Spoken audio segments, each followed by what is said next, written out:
ladies and gentlemen, and welcome to this exceptional event which the Consulate General of Greece organizes in cooperation with the University of Chicago and with the support of the Metropolis of Chicago.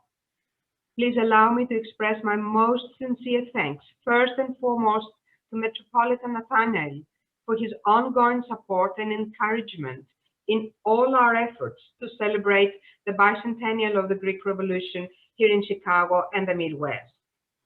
I would also like to thank the University of Chicago and especially the Center for Hellenic Studies, Professor Giannakidou and Professor Katsikas, for endorsing my idea to compare the major revolutions of the age of the revolutions with the Greek Revolution and find common elements, but also points of difference.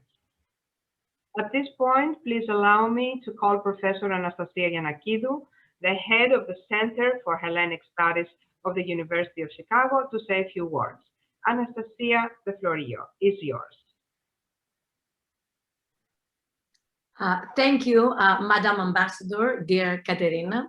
I wanted to take this opportunity to thank you for taking the initiative for this very important event, and also to thank you for being such an extraordinarily wonderful Consul General here in Chicago, with deep knowledge and sensitivity for Hellenism and the humanities.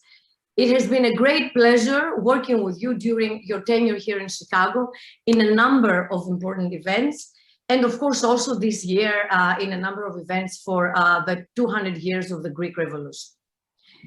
Now, as the director of the newly founded in 2019, right before the pandemic, Center for Hellenic Studies at the University of Chicago, I am thrilled to welcome each and every one of you to this extraordinary event on the comparative study of the three revolutions, the Greek, the American, and the French. I want to thank our extraordinary guests and speakers for their curiosity and the wisdom we're about to hear. It would be accurate to say that the Greek Revolution is very little known to US audiences, academic as well as lay audiences.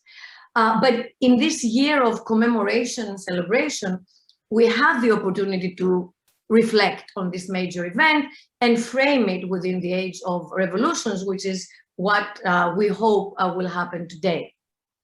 So again, thank you to our speakers for the wisdom you're about to bring to the table.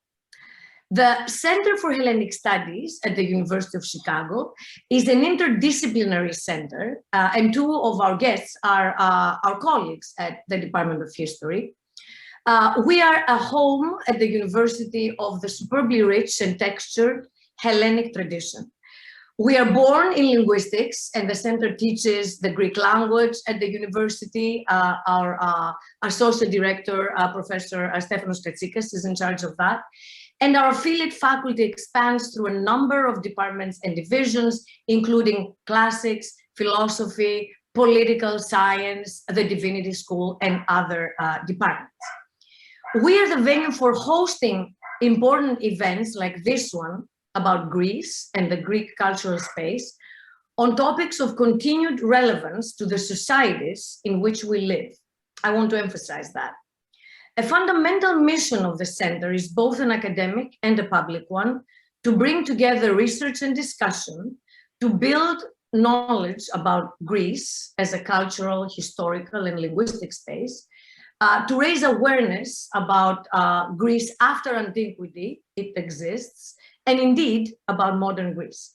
We hope to show that engagement with Greek history and ideas can be fruitful in reflecting on urgent issues in the societies that we live in today. And of course, we hope to show also that engaging with Greek ideas can offer paths and ways for current solutions to general problems we might face. I won't take any more time. I will pass on. I wanted to thank all of you again, our speakers, as well as the audience, for taking the time to be here today. We look forward to what you have to say. And I will pass on the torch to Professor Alexander Nehamas. Thank you, Professor Giannakidou. Before Professor Nehamas takes over, I would like to just add a few words. And as you just said before, Greek Revolution is not well known worldwide, but the bicentennial of the Greek Revolution offers the opportunity to revisit and rethink many Mhm. of the issues raised in the critical period of political and social upheaval and ideological change, which is known as the Age of Revolutions, extending from 1776 about to 1848.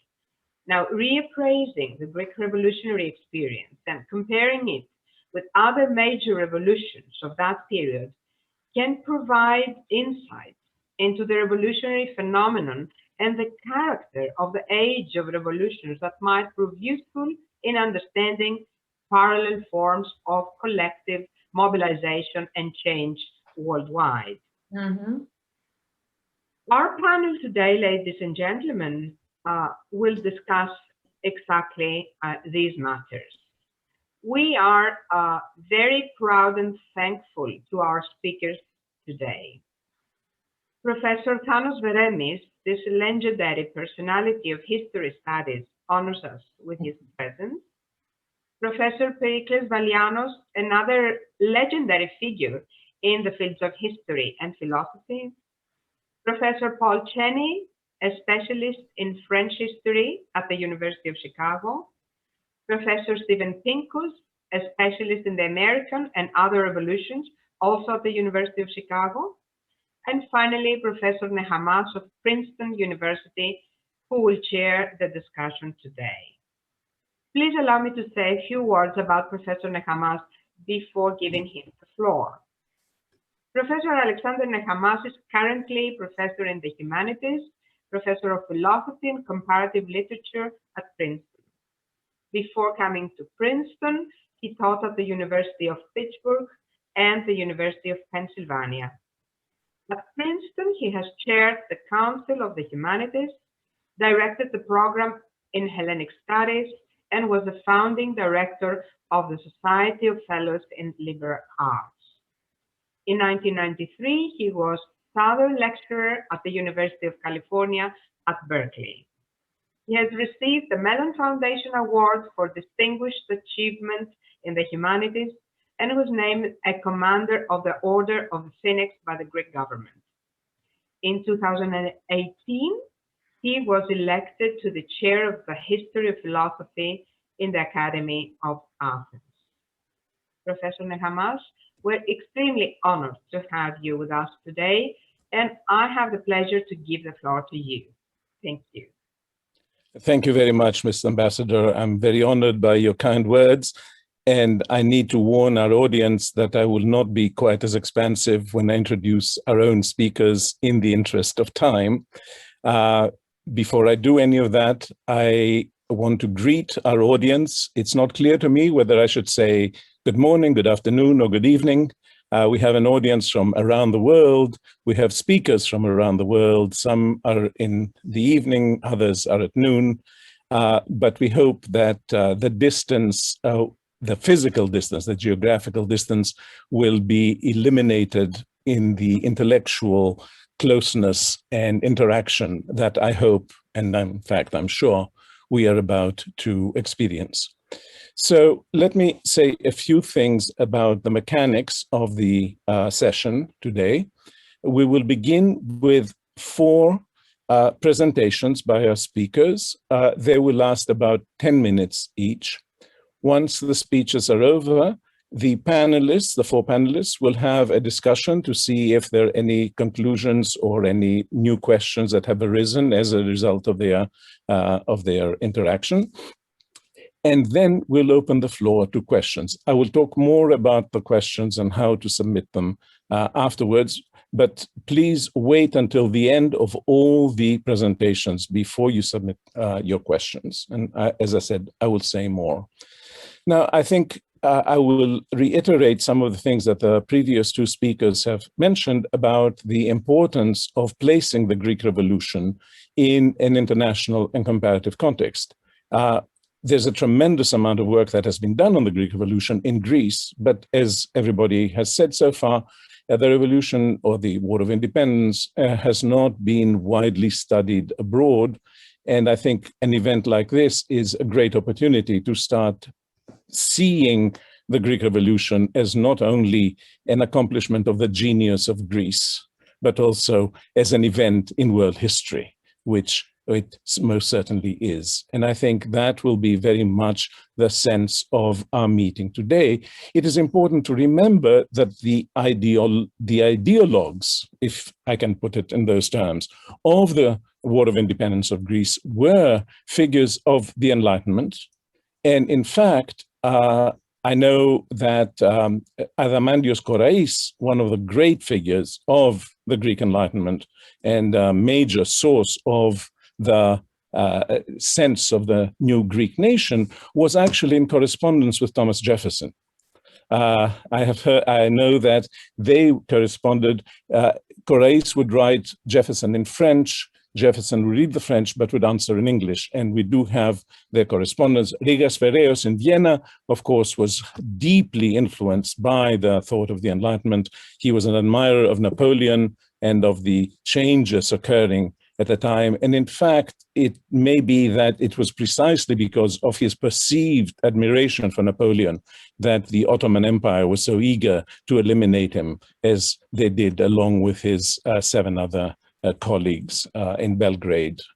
So think of the Greek War of Independence as both a remarkable event in a small country and as an equally remarkable event in Europe, and as Professor Pincus might actually say, in a broader context, a context that encompasses all of a very great part of the world, including the Chinese Empire, as a matter of fact. So these are the issues that we're going to be discussing today. We have historians, we have a political philosopher who's thought about the connection between ideology, philosophy, and revolutionary thought. We have specialists in revolutions in general, specialists in the French Revolution, and a great historian of the political past of Greece. So we will start with that specialist in the political history of Greece. This is Thanos Veremis, who is the emeritus professor of political history at the University of Athens, and one of the founders of the Hellenic Foundation for European and Foreign Policy, the initials of which are ELIAMEP, a remarkable and for some people controversial institution which has had a very major presence in Greek public thought in the last so many years. Just to give you a sense of the range of his interests, I'll mention just 3 of the books he's written. His first book was The Military in Greek Politics. I mention also Modern Greece, a History since 1821, and his biography of the great Greek statesman Eleftherios Venizelos. So with these very few words, which don't begin to capture the range of his accomplishments, I am delighted to introduce Professor Thanos Veremis to speak to us on the Greek War of Independence from pre-modernity to modern nation state. Professor Veremis, the floor is yours. Alexander, thank you so much for your kind words. I think one of the first observations about the Greek War of Independence is that, as all wars of independence, it's not a static affair, it develops through time. And given the fact that it lasts rather a long time, the transformation is extraordinary. We have a beginning of a society which is parceled, segmented into smaller units. For instance, the family is the major recipient of Greek love and interest and whatever. And also the fact that the pre-modern element in Greek society is very much in line with the Ottoman pre-modern state of affairs, which makes it very difficult for these people to coincide in their pursuits. They tend to gather strength for the revolution, but they also look at each other as adversaries. And this idea that your neighbor may be a threat to your own plans, to your own pursuits, is what makes the Greek War of Independence also a problematic state of civil war. Of course, Greece, the Greek War of Independence is not the only war of independence that is followed by civil strife. The American War of Independence, as far as I know, also had its loyalists to the crown. Hence, the birth of the Canadian, British-Canadian world. Many of these people fled the United States or the States at the time. They paddled on the rivers that lead to Canada, and some of them never came back. They made Canada into a bi-ethnic state initially, French to begin with, English later on. So here we have the same phenomenon, a series of civil wars that go on between Greeks. Much of this is due to the fact that the Greeks did not really know each other as well as they did by the end of the war. To say this is to say that they learned through trial and error. The middle, let's say, Rumeli invaded Morias and destroyed some of its abler, let's say, defendants. But this civil war also led to a knowledge of one's neighbor and to a knowledge of what it is to be a Greek. Initially, to be a Greek was mainly to be a Christian Orthodox, but a Greek-speaking Christian Orthodox. Hence, it was important for all the Orthodox people, be they Albanian, Bulgarians, or Serbs, or whatever, in order to read the Bible and the apostles, they would have to learn Greek. They would have to know Greek. And this is really what brings these people together in the final analysis, is what makes the Christian Albanians kin to the Christian Greeks or the Christian Bulgarians. Mind you, the Greek War of Independence attracted a variety of Balkan peoples who came to Greece to fight on the side of their co-religionists. And therefore, we have a tremendous variety of linguistic give and take. A very interesting, important comedy has come out of that. Dimitrios Vizantios wrote a comedy called Babylonia, mainly because the Greeks could not communicate, given their local sort of language and their variety of linguistic traditions. In other words, Vlachica in Middle Greece, Arvanitica in the south and in Attica. The entire of Attica was an Albanianized, Christian Albanianized society, and also people from the Slavic Balkans. Some Bulgarian fighters came to lend their talents to the Greeks and became part of the Greek nation, as did others who came from Montenegro. Vassos Mavrovouniotis, his son, became the par excellence figure in Greek irredentism in the latter part of the 19th century.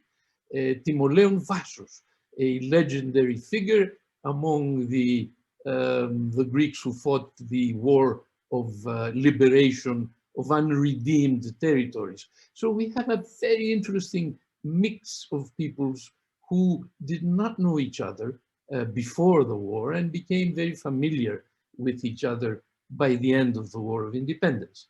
This leads this pre-modern society of segmented people, of segmented interests, to a unitary state according to the French prototype. France became the real prototype of creating a state, a nation state. The nation becomes the legitimizing factor of authority. It's not God anymore, although the Greeks are very devout. They're still mostly people who till the land. 80% of Greeks are doulopariki, whatever the term is. So here we are with a society which is changing very quickly and leading finally, after a series of national assemblies that exacerbate the civil war rather than ameliorate it. And finally, the third National Assembly, the National Assembly of Trizina, which is where Kapodistrias makes his appearance in Greece as the George Washington at last of Greece, a leader which Greece needed very much from the beginning, but could not find him yet. And here he is in the person of Ioannis Kapodistrias, who is also, let's say, the father of the first unitary state, the nation of Greeks, which contains all these other peoples, as I mentioned. I think the language makes a big difference because it finally becomes the language of the state and the language of education and the language of primary and secondary and finally tertiary education in Greece. And that is what makes for that is what explains Korais's vision of a Greece occupied by Greeks. It's not the Greeks that he had in mind, but these are the modern Greeks who tend to continue a traditional linguistic tradition throughout the years that come. I think I should stop here and wait for the others to continue. Thank you very much, Professor Veremis. I was fascinated to think in terms of the unification of the subgroups that you're describing, that you described in your speech, where religion was what originally brought them together, but eventually they had to develop both social and linguistic customs that actually spoke to everybody. And Kapodistrias is the person who gets them together. So thank you very much. We'll now proceed to hear the comments of Periklis Valianos, Professor Emeritus of Political Philosophy at the University of Athens. Periklis was educated at Brandeis University, among other places. He has taught in Boston for a little while and then moved on to Greece. Let me give you again a very, very slight a sample of his works. They include a book entitled Hellenism, Science, Criticism, The Conceptual Foundations of Modernity. Then major work, Hegel and Greek Philosophy, The Claims of Historical Reason, terrific book. And finally, Romanticism and Politics, from Heinrich Heine to Carl Schmitt and back again. I'm not sure I want to make that trip, but nevertheless, I'm sure it's a very interesting account. His topic for today is A Strong Imprint, The Ideas of 1789 and the Greek Revolution of 1821. Professor Valianos, the floor is yours. Thank you very much, Professor Nechamas.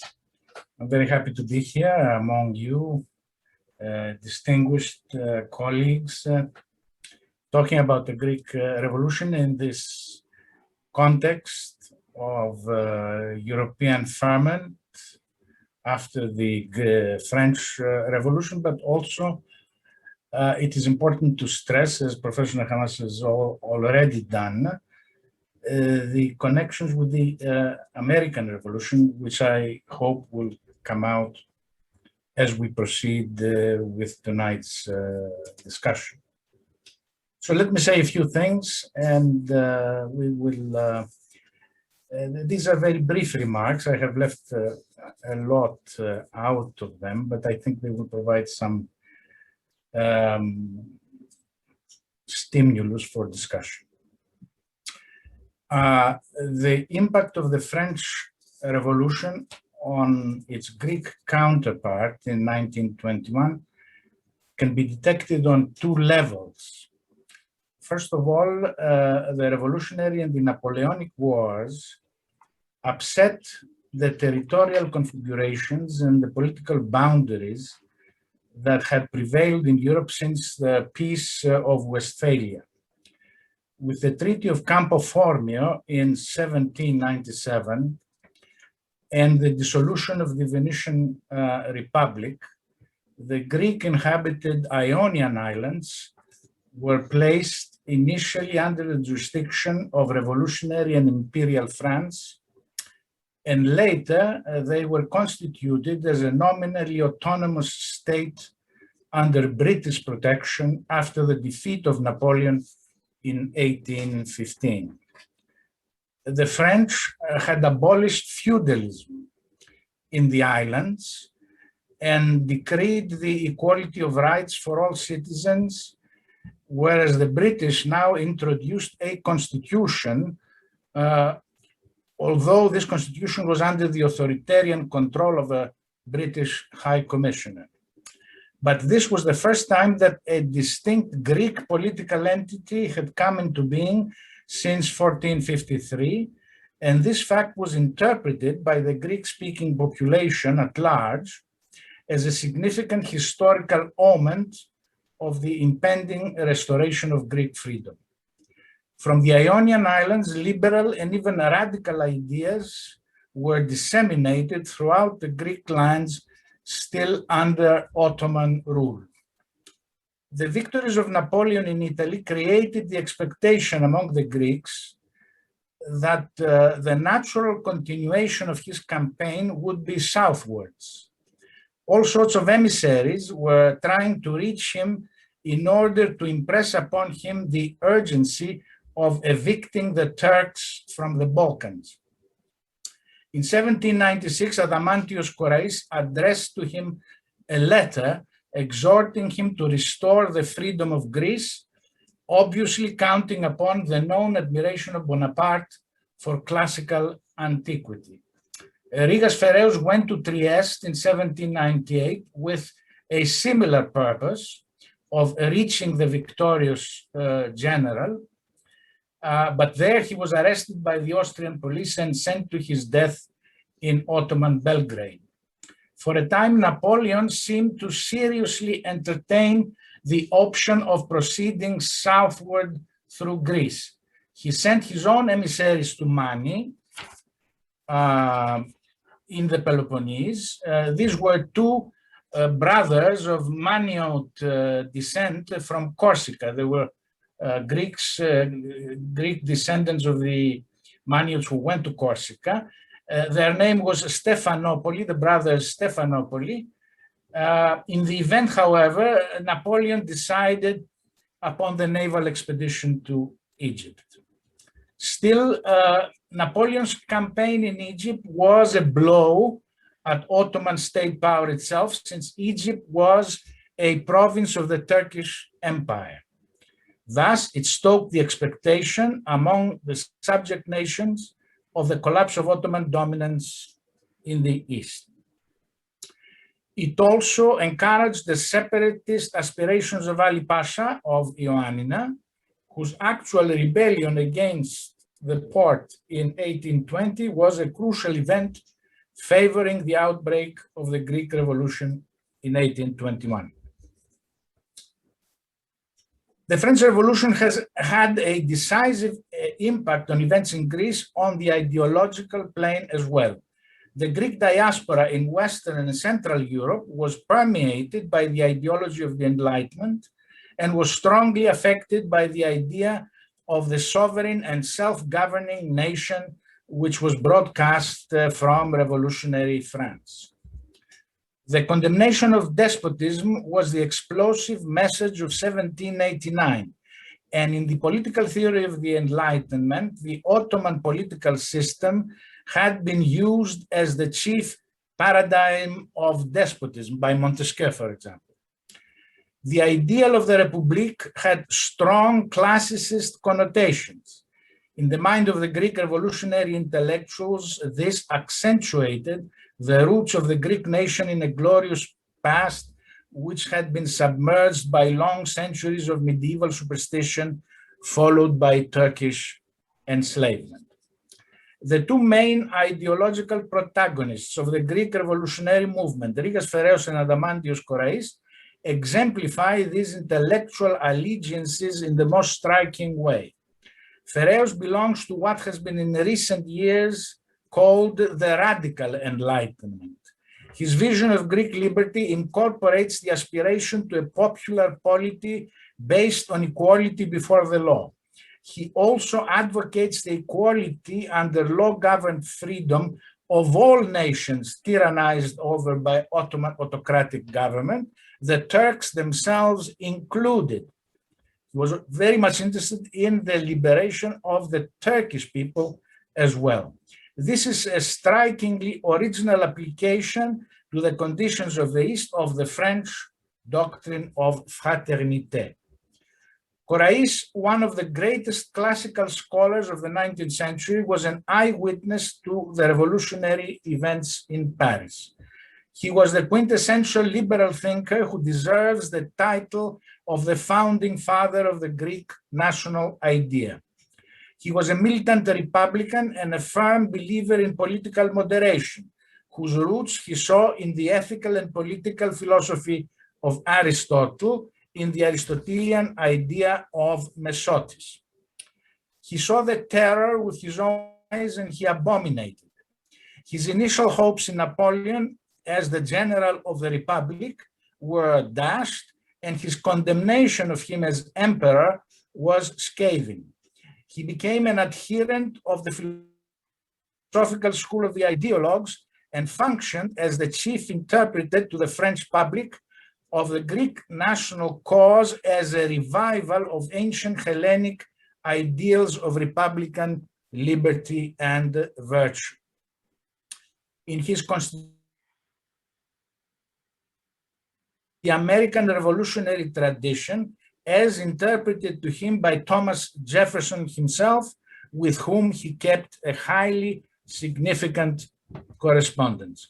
And at this point, I'm personally engaged in translating this correspondence into Greek. All these trends converged and came to fruition at the end of the first year of the Greek Revolution through the adoption on 1st January 1822 of the first constitution of the insurgent nation, the Constitution of Epidaurus. This is a democratic document modeled upon the French Constitution of 1791, minus the institution of the monarchy. It enshrined the separation of powers, direct popular control of the executive through the legislature, and yearly elections. It was not a very efficient instrument for pursuing the ferocious struggle for independence in a unified and organized way, and it can be argued that it actually contributed to the internal dissensions that racked and endangered this struggle. Still, it was a powerful statement of the guiding values of the Greek revolutionary elites, who wished above everything else to see Greece restored to the family of free and civilized nations of Europe and America. Thank you. Thank you very much, Professor Valianos. It's very interesting to see how the European thought came both, and thought and institutions came both through a geographical connection through the Ionian Islands and through a philosophical and ideological connection, on the one hand with the much more radical internationalism of Rigas and the more nationalist-based liberal thought of Korais. And we will consider this, take it with us, and move on now to our third speaker for today. That is Professor Paul Cheney, who is Professor of European History, Fundamentals, and the College at the University of Chicago, a specialist in French history and French Revolution. Particularly, I'll cite two of his books, Revolutionary Commerce, Globalization and the French Monarchy, and also a very well-known book, Cul-de-sac, Patrimony, Capitalism, and Slavery. Professor Cheney will speak to us today on the topic of small states in an age of revolutions, the case of Greece. Professor Cheney, we are all ears. Thank you, Professor Nehamas, for that introduction. And I just want to begin by thanking the Madam Ambassador for organizing this event and hosting this event. I'm so happy to help celebrate and discuss the second bicentennial of the birth of the Hellenic Republic. I'm not going to be talking about the internal dynamics of the revolution so much as the international context. I think we understand intuitively that all great revolutions, independence movements hinge on the international context, all the more so in small states, which can, movements in these states can be brought to life by benevolent large powers or snuffed out by the malevolent conniving of great powers. And we see this at the very, very beginning of the age of revolutions with the Orlov Revolt. In this case, Catherine the Great is conniving against the Ottoman Empire. And what one sees here in 1771 is that the Russian victory at Sezme, a naval victory, isn't followed up by an invasion of the Ottoman mainland. And that's mainly because the British, who had supported this conniving on the part of the Russians, withdrew their support. And this shows the way in which this Orlov revolt, that did have some support on the ground, was always, at least for the British and in a way the Russians, a kind of sideshow in this broader Russian and Turkish conflict. And at the end of this, the Greeks who participated in the revolt were they were subject to savage reprisals. And France, this is my main focus in this talk. France is a great power, a source for inspiration for reform and independence movements, not just after the 1789 revolution, but before the 1789 revolution. But this is quite ambiguous, in fact. The French support the American Revolution, which gives them the sort of air of the protectors of liberty. But on the other hand, many people view this as it was simply a way of revenge against the British. And we have the example of Corsica in 1768, Switzerland in 1782, when France sends in troops to put down, to reconquer or put down some native rebellions or independence movements. Now, one would think that the French Revolution would change things. In some ways, it does. It does. In November 1792, the French National Convention says it will grant fraternity and assistance to all peoples who wish to recover their liberty. But in fact, France doesn't intervene in all places at all times when they're wanted. They don't want to wage any kind of existential war against all monarchies, even in their most radical phase, they don't. And so the question is, in a way, what are the principles of engagement that France has in supporting local uprisings against monarchies or local oligarchies? The one kind of desideratum is that there be a widespread and self-sustaining local movement. The French are often very denigrating of local movements, and they fear being drawn in by these kind of weak movements. There has to be some imperative, some strategic imperative for France to roll back their own enemies.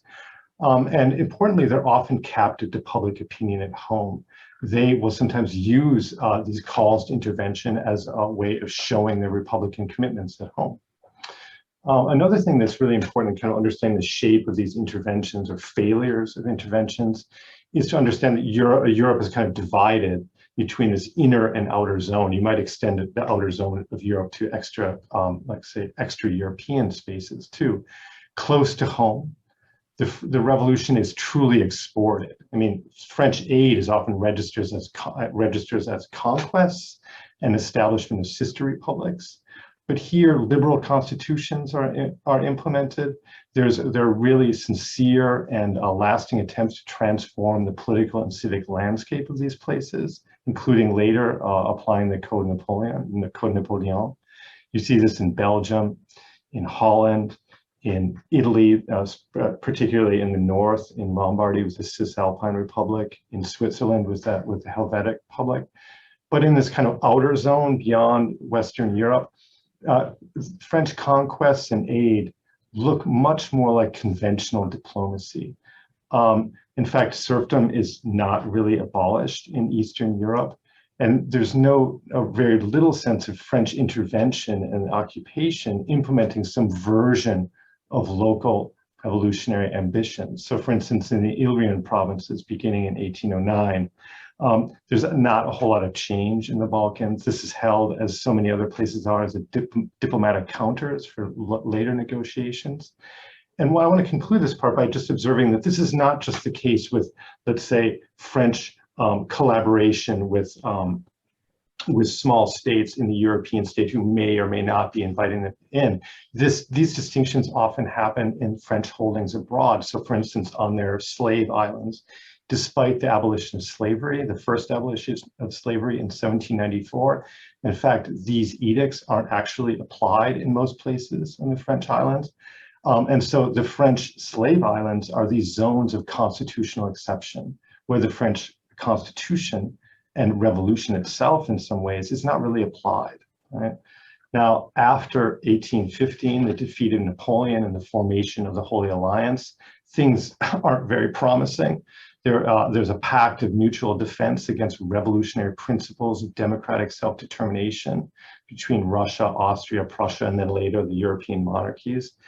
And this justifies intervention to restore legitimate monarchies in places like Italy, and in 1823 in Spain, when 100,000 French troops intervene for the, on behalf of the principle of divine right monarchy. Now, what's interesting about Greek independence is that this shatters this precedent of the Holy Alliance. And this gives us a sense of what's changed in the intervening time. There's a kind of flexibility of this seemingly rigid monarchist legitimist principle. And I think what's important for me in thinking about this is that there appear to be changing conceptions about what is this inner and outer core of Europe, and then places beyond. What places matter? What places does it matter to export or at least affirm revolution? And it's easy to see this the Greek independence as just another cynical European intervention in Russo-Turkish politics or Russo-Ottoman politics. But there was actually a lot of resistance to this proposition at first. A lot of work went into this, kind of ideological work went into the really strong interventions on the part of these powers. So what was happening here? First, in a way, a lot of these things confirm the principles of French revolutionary intervention. The extent of the uprising was important in weighing whether there should be intervention. So Chateaubriand, a conservative, in his notes on Greeks, and I quote, he says, "The Greeks will construct their liberty with their own hands." This helped to overcome the principle of legitimacy. And he continued, "The Greeks incontestably have the right to shape their own political existence." That's to say there's a right of uprising. There's a natural right. He seems to, in the face of these facts, reassert what his other political theory seems to deny. There's a lot of anti-Muslim sentiment here, or you might say pro-Christian, but underneath this, there's a recrudescence of liberal thought. I recap what was said by my colleague just before, that there's a sense of a critique of Oriental despotism is also a way of affirming the liberal heritage of Europe, right? In France, in particular, the accession of Charles X is traumatizing. It's experienced as a kind of social assault against a liberalized polity. And it's at this point that Chateaubriand makes his turn to liberalism in support of Greek independence. Even though he's an architect of this invasion of Spain. What's also important, and I affirm also what was said before, Philhellenism is I think it's an important force in deperipheralizing Greece and its importance in the European imaginary. During the French Revolution, Greco-Roman antiquity is appropriated as a way of asserting the right and indeed the virtue of self-rule of peoples and citizens over that of kings, right? It gets kind of mutated in the early 19th century to a kind of romantic civilizational discourse. It gets kind of depoliticized, actually, but then during the Greek uprising, it actually gets transformed again. But this is at the root of a lot of these Philo-Hellenic communities that pop up all over Europe. In the Germanic world, they're very strong in Britain. They're strongest actually per capita, I would say, in Switzerland. And this is a source of volunteers for the war in Greece. Fourth and finally, the sense of proximity of Greece, why it needs to really be attended to by Europeans in contravention of the principle of legitimacy is a humanitarian outcry. The 1822 massacre at Chios is very important to changing the tide of opinion. 20,000 survivors of this massacre are sold into slavery. And it's noteworthy here that the French Society for Christian Morality weighs in on this. And they are specifically founded as an abolitionist. France reimposed slavery, but they want people who want to re-abolish slavery in France. This is their organization. And Charles X, a reactionary in so many other ways, in 1827 finally commits to suppressing the French slave trade. So the intervention in Greece and the politics of abolition are very linked. And again, I want to close. I know I've been a little bit long here, but they're considered related struggles. There's a wonderful letter by Jean-Pierre Boyer, who's the president of Haiti at this time. He's writing to some Greek exiles in Paris who write to Haiti, who write to him asking for aid in their struggle. He can't help them, but he writes them a letter. And Haiti is actually the first nation to recognize Greek independence. And I'll just read you in conclusion his letter.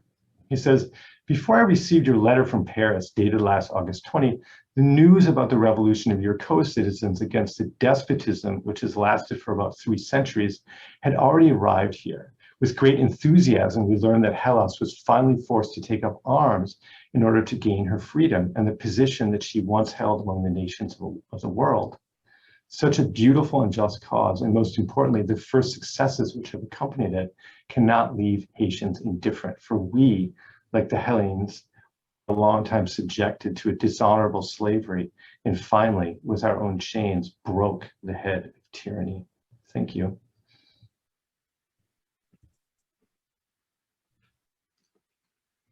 Thank you very much, Professor Cheney. I was fascinated by the complexity of the factors that actually moved France in particular, and I suppose to some extent the other great powers, to enter the fray in Greece. I was also a bit touched by what you said about inner and outer Europe, which suggests to me an early expression of what we have come to know as the difference between the North and the South during the recent crisis, which I think is not actually unrelated. So there's a way in which history does continue. So thank you very much. And we now proceed to our final speaker, who's Stephen Pincus, who is the Thomas Donnelly Professor of History at the University of Chicago, a specialist in revolutions in general, author of, among other things, of Protestantism and Patriotism, of 1688, the first modern revolution, and finally, the heart of the Declaration, which is the Declaration of Independence of the United States.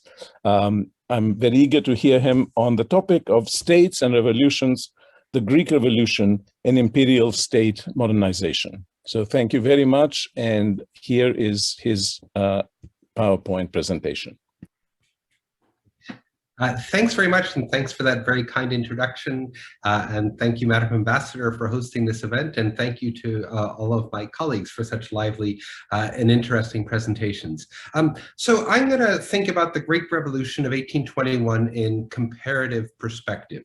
And I'll sort of begin by sort of saying stuff which remind you of things that you know, perhaps you don't need to be reminded of. That is to say, the Revolutionary Declaration, Alexandros Ypsilantis Declaration of February 1821, in which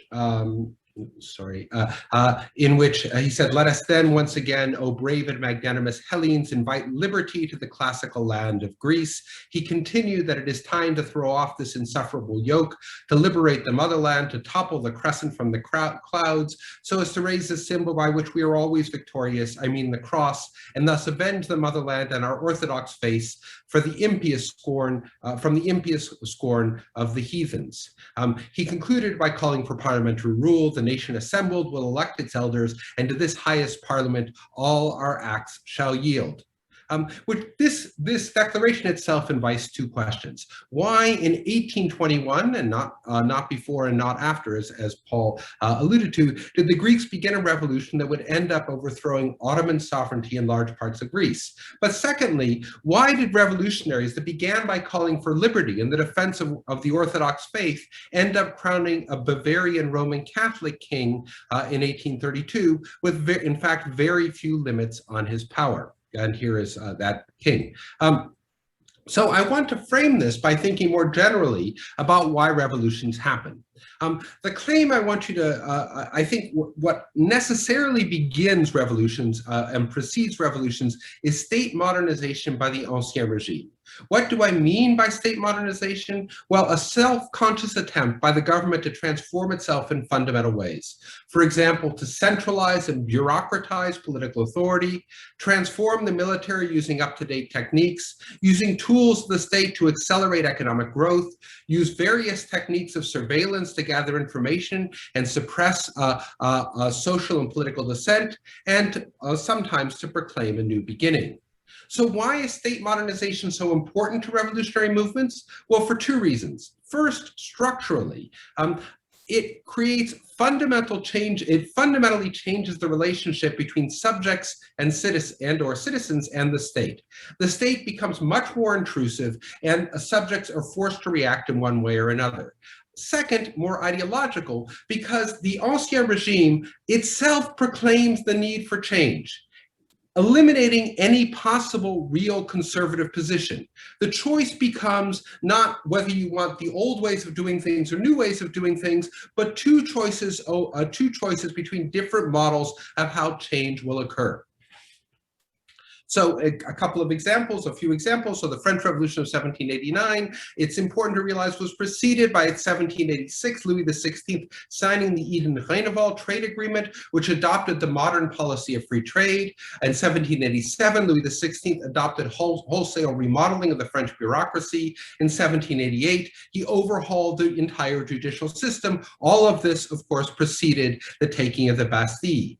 In the American Revolution, the revolution was provoked by King George III's plans to modernize and centralize the British Empire, the tax reforms, which any American secondary student will know, the Stamp Act, the Townsend duties, the Tea Act, all of which were meant to modernize revenue collection. There was centralized and modernized military control in North America by stationing General Thomas Gage permanently in North America, and there were massive infrastructural innovations, modernizing roads, waterways, transatlantic transportation, all in favor of more centralized control. All of this preceded the Declaration of Independence in 1776. And of course, the Russian Revolution could not have happened without the Tsar's modernization projects. The Tsars emancipated the serfs in the late 19th century. Tsar Nicholas created the Duma, the parliamentary body. He created the largest army and most modern army in Europe between 1905 and one of the most modern armies in Europe between 1905 and 1914. And he embarked on a thoroughgoing program of social reform.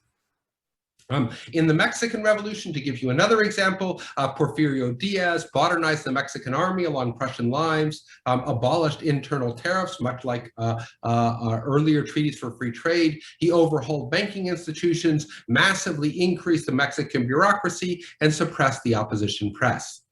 So what of the Greek Revolution of 1821? Was state modernization a key trigger in this case too? Well, interestingly, it was, because Sultan Mahmud II was the great reformer sultan. In fact, his image, his preferred image, which you see here, was indicating his alignment with certain forms of state modernization. In fact, he was one of the greatest admirers of the innovations of Napoleon Bonaparte. And I think it's really important that we not just look at French influences on Greek revolutionaries, but also French influences on Ottoman reformers. So Mahmud's modernization strategy was that he was brought to power to oppose the counter-reformist Janissary movement that had murdered Sultan Selim II.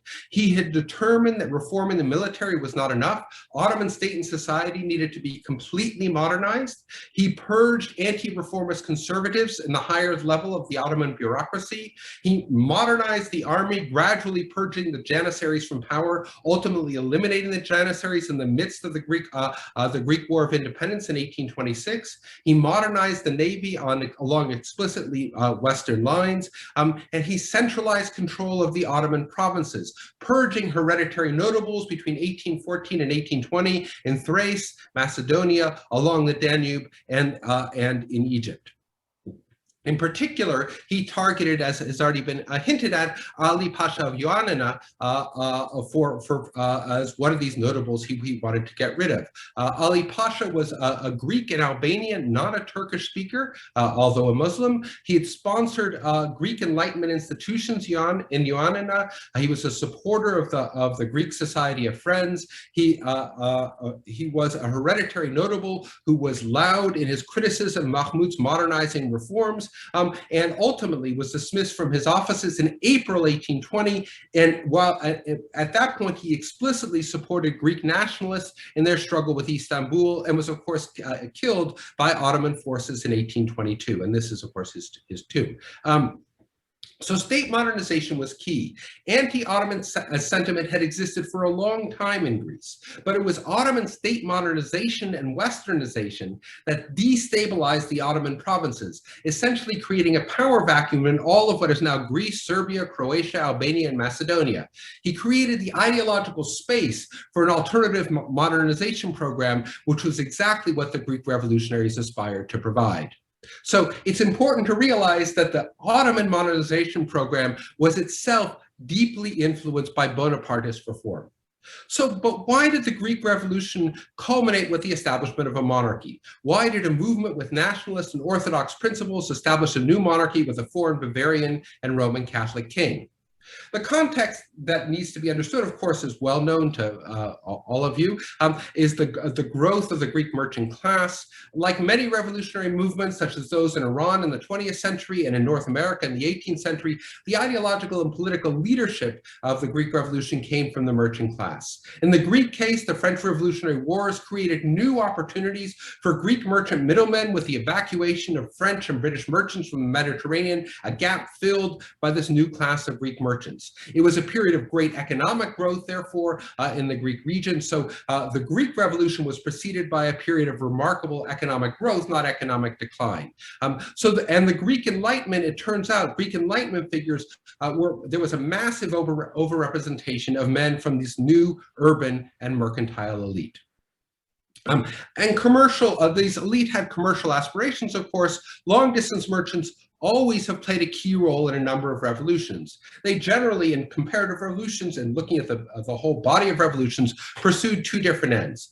To create a state that would allow them to pursue and develop their economic interests, most obviously, but they also wanted a regime which allowed the free flow of information, economic data, so that they could have access to the best information about both overseas markets and domestic consumers. So it's in this light that I think it's important to understand the Greek constitution of Truzan of 1827, in which it was asserted that sovereignty lies with the people, every power derives from the people and exists for the people. This is sort of would be a very typical statement of kind of merchant revolutionary ideology. Of course, within the Greek Enlightenment, there was an alternative vision. There was always the possibility that the Greek Enlightenment was always divided between more popular elements and those who were more supportive of enlightened despotism, like Yosipos Voisiodax. As one possible example. It's important also to understand that the first wave of the Greek Revolution, as has already been alluded to, was actually defeated, that this modernization of the Ottoman navy and army successfully suppressed the initial wave of Greek revolutionary action by 1826. So the modernizing Muhammad Ali of Europe and his son Ibrahim Pasha played a key role in retaking the Peloponnesus for the Ottoman Empire. And it was at this moment that the revolutionaries were really forced to turn to foreign support in an extremely significant way to the troika of Britain, France, and Russia. So as Paul Cheney already alluded to, international conjunctures are always key to revolutions. Without French naval and military support, the American revolutionaries would have been defeated. Dutch support was vital in shaping the English Revolution of 1688-89, and World War I obviously provided the essential backdrop for understanding the Russian Revolution. And it's at this point that I want to place some focus on is Kapodistrias, an important, really interesting figure, but one that I was surprised to find showed up already in the 1790s, a significant figure in British Foreign Office files. So he was a minister of the anti-French Septinsular Republic until 1807. That's the alternative Ionian configuration to the one that my colleague discussed. And he lost power with the new French occupation. It was at that point in 1809 that he became a Russian diplomat. He participated in the Congress of Vienna and the establishment of the anti-Republican Holy Alliance in 1815. At the same time, he founded the Philhellenic Philomuse Society in Vienna in 1814, of which Paul Cheney alluded to. In January 1817, he rejected the first offer to lead the Greek Society of Friends, but it was in 1827, after this defeat in 1826, that the Greek National Assembly invited Kapodistrias to be the governor for 7 years, hoping that his international prestige would guarantee international support. And it's important to realize that for all of his liberalism and attempts to moderate Metternich extreme positions at the Congress of Vienna, Kapodistrias was on the side of very much on the side of the Holy Alliance and opposed to French revolutionary principles, and indeed, in many ways, to Napoleon himself. Of course, the Battle of Navarino in October 1827 was a decisive moment in the military history of the Greek War of Independence, and this was the moment in which the combined fleets of the British, French, and Russians destroyed the modernized Ottoman Navy. But I think a much more important event was the establishment of loans from the British and French governments to support the Greek revolutionary movement. And this is one of the documents from the British loan of 1826. Indeed, I think it's impossible to tell the story of the development of the Greek Revolution without going through the Barings Bank archives, because there it becomes clear what the quid pro quos, what the guarantees that the Greek nationalists needed to make to gain the loans initially from the Barings Bank and then later on from the Rothschild Bank.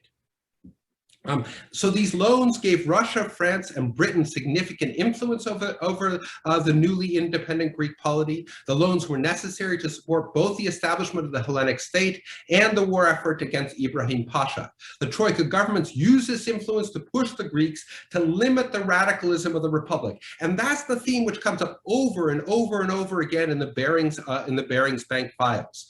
So Kapodistrias rejected the radicalism of the 1827 Constitution, very much in line with pressure that was coming from Barings Bank.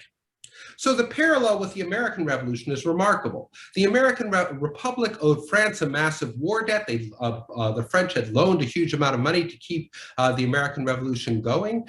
In the 1780s, French consuls actively lobbied the nascent Republic for compensation for their massive loans. They wanted preferential trade deals to prevent the new Republic from returning to their habit of importing British manufactured goods. And they were focused particularly in the documents in the French consular archives on cotton as important for the French textile industry as a way for them to compete with the British.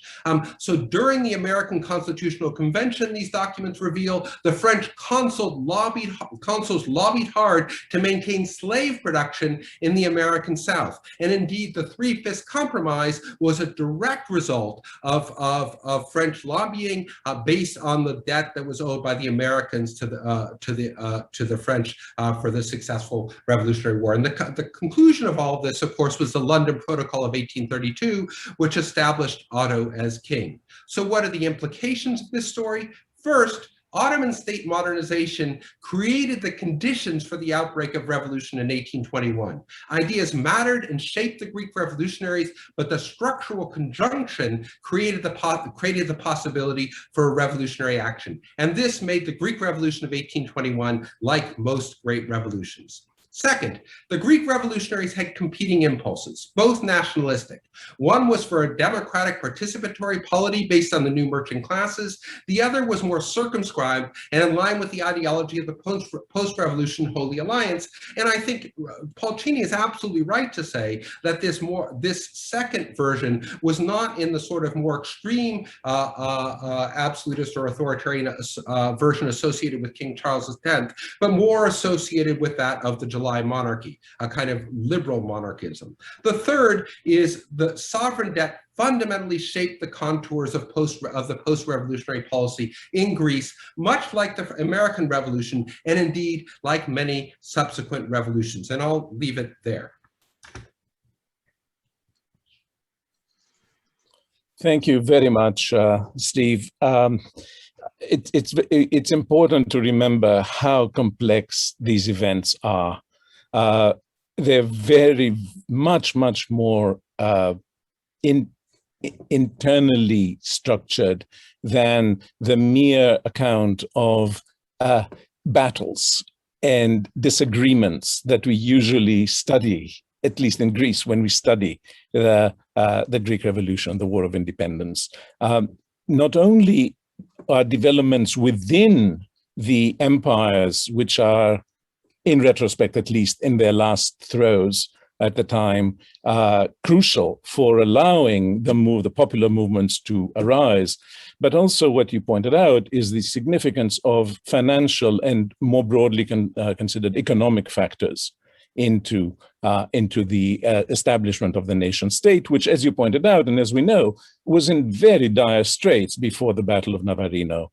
And it was that battle that actually turned the tide. And it's important to remember that the Egyptian army was precisely a well-organized modern army against which the Greek irregulars were quite powerless in a way. They were very overwhelmed by it altogether. So thank you all very much for these really exciting and very, very interesting presentations, each one having its own take on this very complex phenomenon, more complex after your talks, at least to me, than it was before. And what I would like to do now is to see if the four panelists have some comments to make on each other's presentations before we open the floor to questions from our audience. So I ask you to speak as you see fit. If I may make a comment on Please.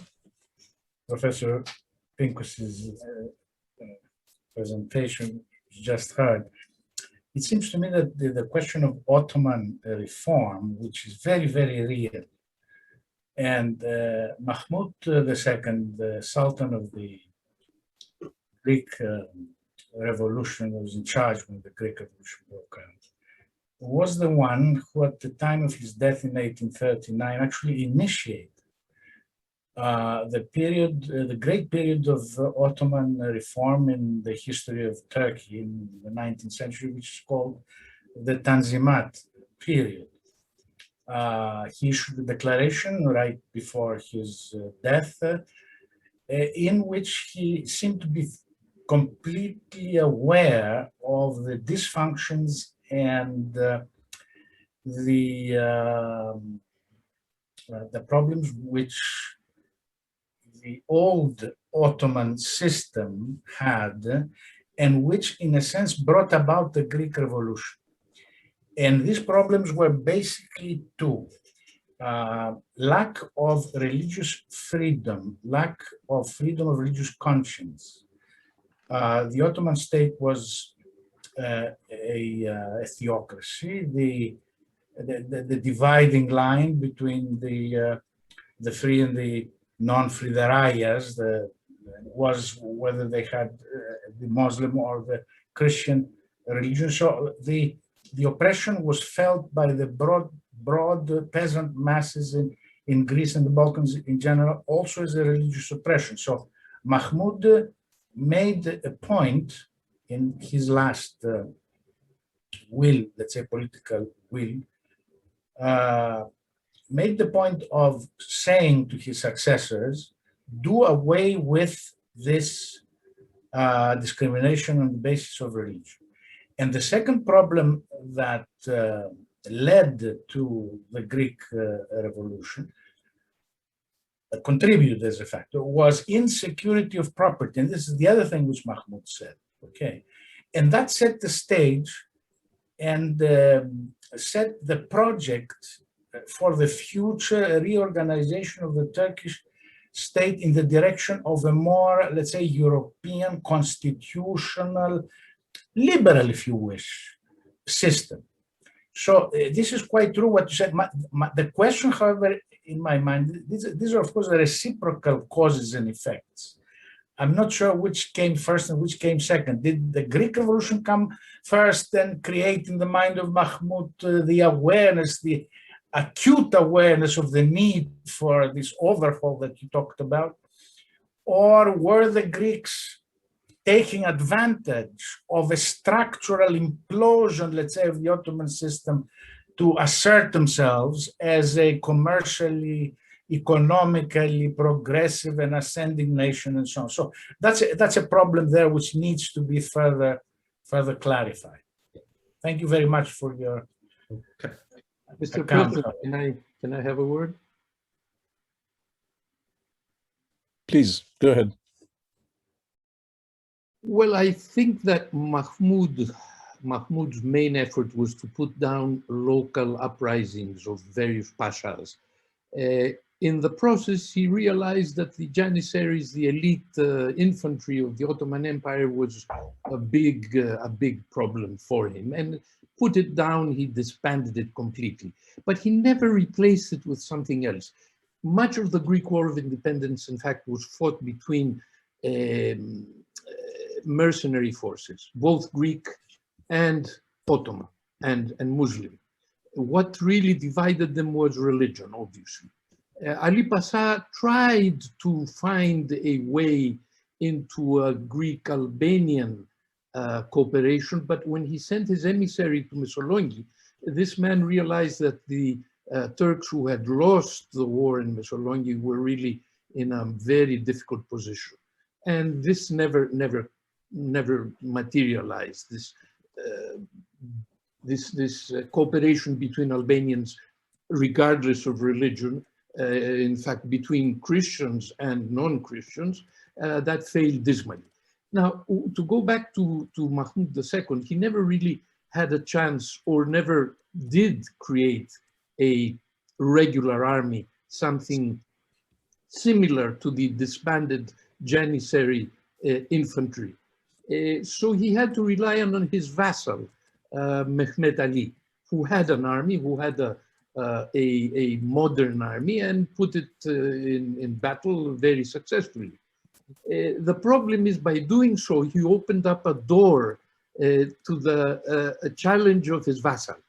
And of course, Ibrahim, this extraordinary general who was the adopted son of Muhammad Ali, beat the Turks in subsequent confrontations and was made to leave the Ottoman territories he had conquered by the allies, by the Western allies. So not much came from Mahmud II. He tried, he failed. The war continued on the basis of irregular troops, both Greek and non-Greek and Albanians mainly. Albanian Muslims versus Christian Albanians, the Suliots, and the navy of the Greeks, mostly in the hands of Albanian Christians, and of course the other Greek irregulars. The interesting thing about Kapodistrias, and I would like to point this out, is that this man who became the par excellence reformer was a conservative. And he was a conservative reformer in the sense that he was more interested in redistributing land to the landless peasants rather than creating, let's say, a liberal representative state. He didn't care much about that. He was very much the product of his Russian upbringing, but plus a dash of European enlightenment. He was an enlightened despot, but he believed in despotism. His view of human nature was not very bright. He had nothing of John Locke's optimism about the nature of man and his rational faculties. He believed that man is something a person must be looked after by an enlightened father. He was a fatherly figure. He was much loved by the Greeks because he promised to distribute state land to the landless peasants. He was loved for that. He did not have a chance because he was assassinated. But he is a true reformer and a true representative of the unitary state that the Greeks never really could have achieved without somebody like Kapodistrias. I want to make sure that Steve has a chance to answer this rather complicated set of issues Right. that have been raised. So there are 2 points. I mean, the point about, let me just say briefly to the point about Kapodistrias. I'm in complete agreement. I mean, my point about Kapodistrias is precisely that he was a reformer, but a different kind of reformer from those who wanted a more radical constitution. And my point is that, like most revolutions, there was no consensual position. And so, yes, I mean, I think there's no question he was influenced by ideas of the Enlightenment. It would have been impossible to have spent the time at the Russian court that he did spend and been a Russian diplomat without having imbibed the Enlightenment. But I think the Enlightenment itself was not a thing. It was a structure of a certain kind of debates, among which was how to govern a polity, in which I think the tensions in the Greek Revolution are part of that. Now, the point about Mahmud's reforms. So look, I'm no Ottoman historian. I'm simply relying on the most recent Ottoman historiography, which has emphasized that the Tanzimat reforms did not come out of the blue at the end of Mahmud's reigns, but in fact, there were a reaction. So Selim, in the late 18th century, had attempted to radically reform the Janissaries and modernize the army, which led to a Janissary reaction and ultimately Selim's assassination. And that led Mahmud from the beginning, we know this, I mean, at least Ottoman historians know this, that from internal correspondence, that the notion is that, okay, we can't just reform the army. It's not going to be enough to reform the army. We need to radically reform the entire empire, and one needs to do it gradually. So the response, the attempt to put down local notables wasn't a reaction. It was an affirmative strategy on the part of Mahmud, deeply influenced by his understanding of the success of Bonapartism in France, that the idea was to tie the peripheries much more closely to the center intellectually. And it's true, at the beginning, Mehmed Ali was perceived by Mahmud as an ally. They shared similar principles about the need for reforming the Ottoman Empire. There were tensions which developed later on. So my point, and it is true that they never created a fully modern army. But what's absolutely clear from Ottoman military historians is that really from the first decade of the 19th century onwards, they were attempting to modernize the army along European lines, explicitly along European lines, and to marginalize the Janissaries. And so it was a sort of a program of modernization, which again, I rely here on the Ottoman historians, a program of modernization which began long before the Tanzimat reforms that were not they were accelerated in some degree. I mean, there's an older literature which talks about the importance of the Greek Revolution towards leading to Ottoman reforms, but most of the recent scholarship says, in fact, it simply accelerated a movement that was long underway in the Ottoman Empire, and then Mahmud himself came to the Sultanate as a representative of the Reform Party and the Reform factions already at the beginning of his rule. So I do think state modernization, and I think it was understood by conservatives that the state modernization, the attack on Ali Pasha of Yanina, was part of a broader program to modernize the Ottoman Empire. And I think that portrait of Mahmud sort of captured it. It's a portrait of him as a Westerner in a certain degree, making some gestures, admittedly to Ottoman tradition, but nevertheless, it would have been extremely offensive to the Janissary corps that assassinated Selim II. Before I see if there are more questions, more discussion among the panelists, let me remind our audience that you can now submit your questions. Please use the Q&A link at the bottom of the screen that you see there on the chat version, and make sure to let us know which of the panelists your question is addressed to, if it is addressed to a particular one. So before we proceed to the questions, let me ask if there are any other comments that the panelists want to make at this point, or otherwise we'll proceed to the audience questions. Okay, I don't see a reaction, so I will read the questions as they arrive. The first one begins by thanking Professor Pincus for the elegant model of state modernization and revolution. To second Professor Vallanos, I hope you're aware of the work of Turkish scholars, among them Hakan Erdem or Yusuf Karabikal, who argue for the reverse stimulus, namely of the Greek Revolution spurring the modernizing reforms of the 1820s and the subsequent Tanzimat. Yeah, I mean, I think I sort of addressed that already. Yes, I'm aware of that literature, and that's a sort of an older tradition. I think it's absolutely. I think there's no question that it accelerated things. All I want to say is that there's now a sort of newer Ottoman literature which focuses on the reform starting earlier and being accelerated without question. I mean, there's no question that ultimately Greek independence, was deployed by Mahmud and his allies as an argument for further reform. But the reforms didn't start then. The reforms started earlier, and indeed the reforms, I think, created the structural conditions for the Greek Revolution. Thank you. I have another question here that is not addressed to a particular speaker, so everybody is allowed, in fact, encouraged to answer. It goes as follows. How do the language barriers between all these different ethnicities affect relations, miscommunications, and the ability for individuals and groups to talk to each other? Was there a common language used by all, or was this barrier between various subject groups actually an advantage to the Sublime Porte in preventing coalition by insurgents? Who would like, Thano, please. I think it's a good thing to remember that these people, the Balkan peoples, were multilingual. In other words, they did not speak a single language, but they took to the knowledge of various languages.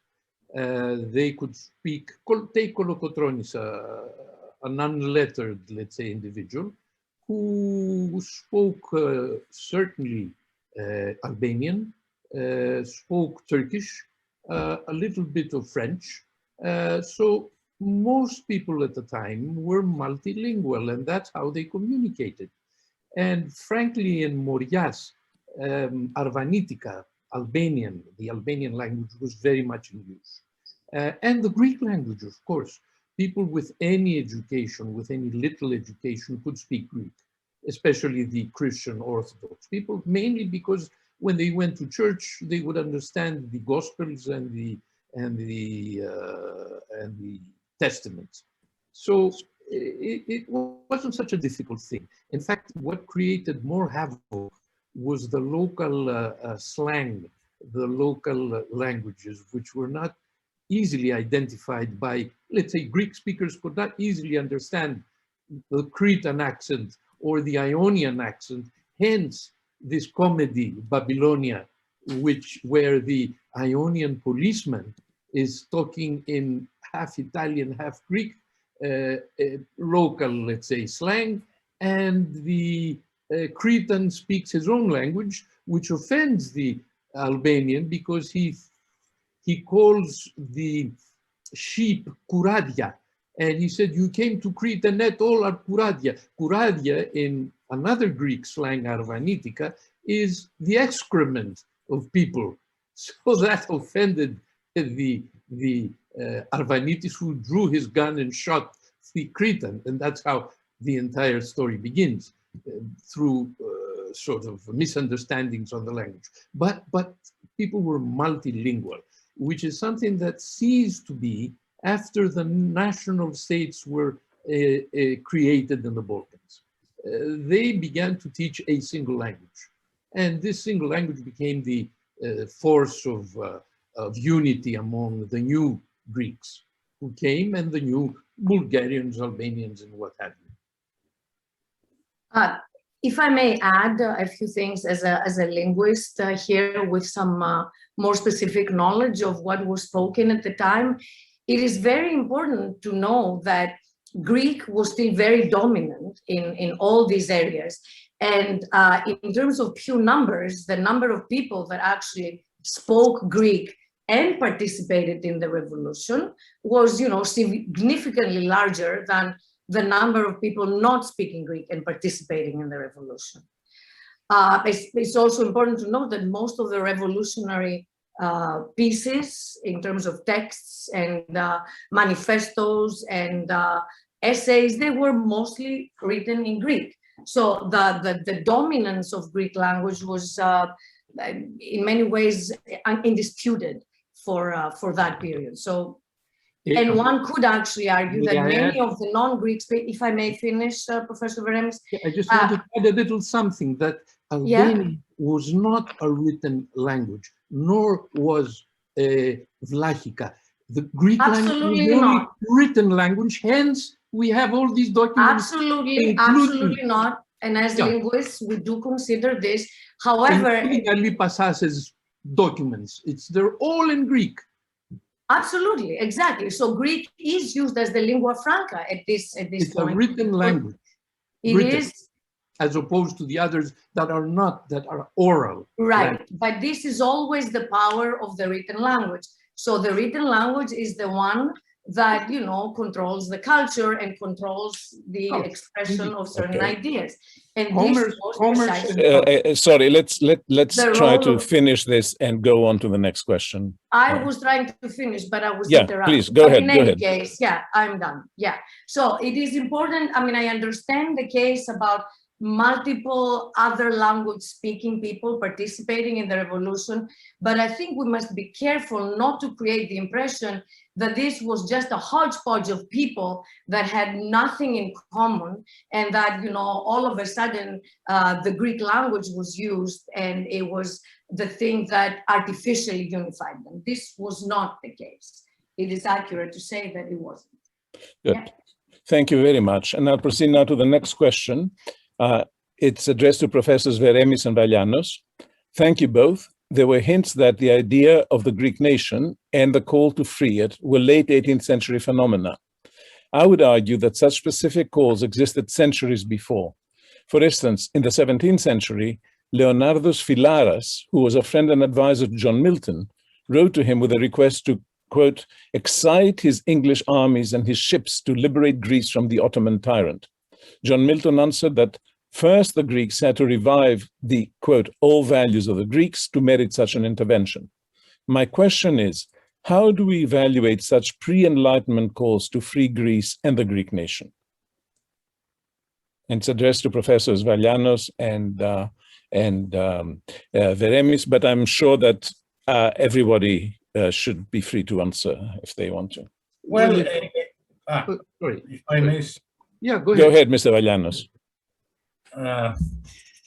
First of all, we have to keep in mind that words like the word nation, ethnos in Greek, change their meanings and connotations over time. The word ethnos is used in ancient Greece as well, in ancient Greek language and history, literature, and so on. and it means a group of things, ethnos. Ethnos ptinon, ας πούμε. Melisson.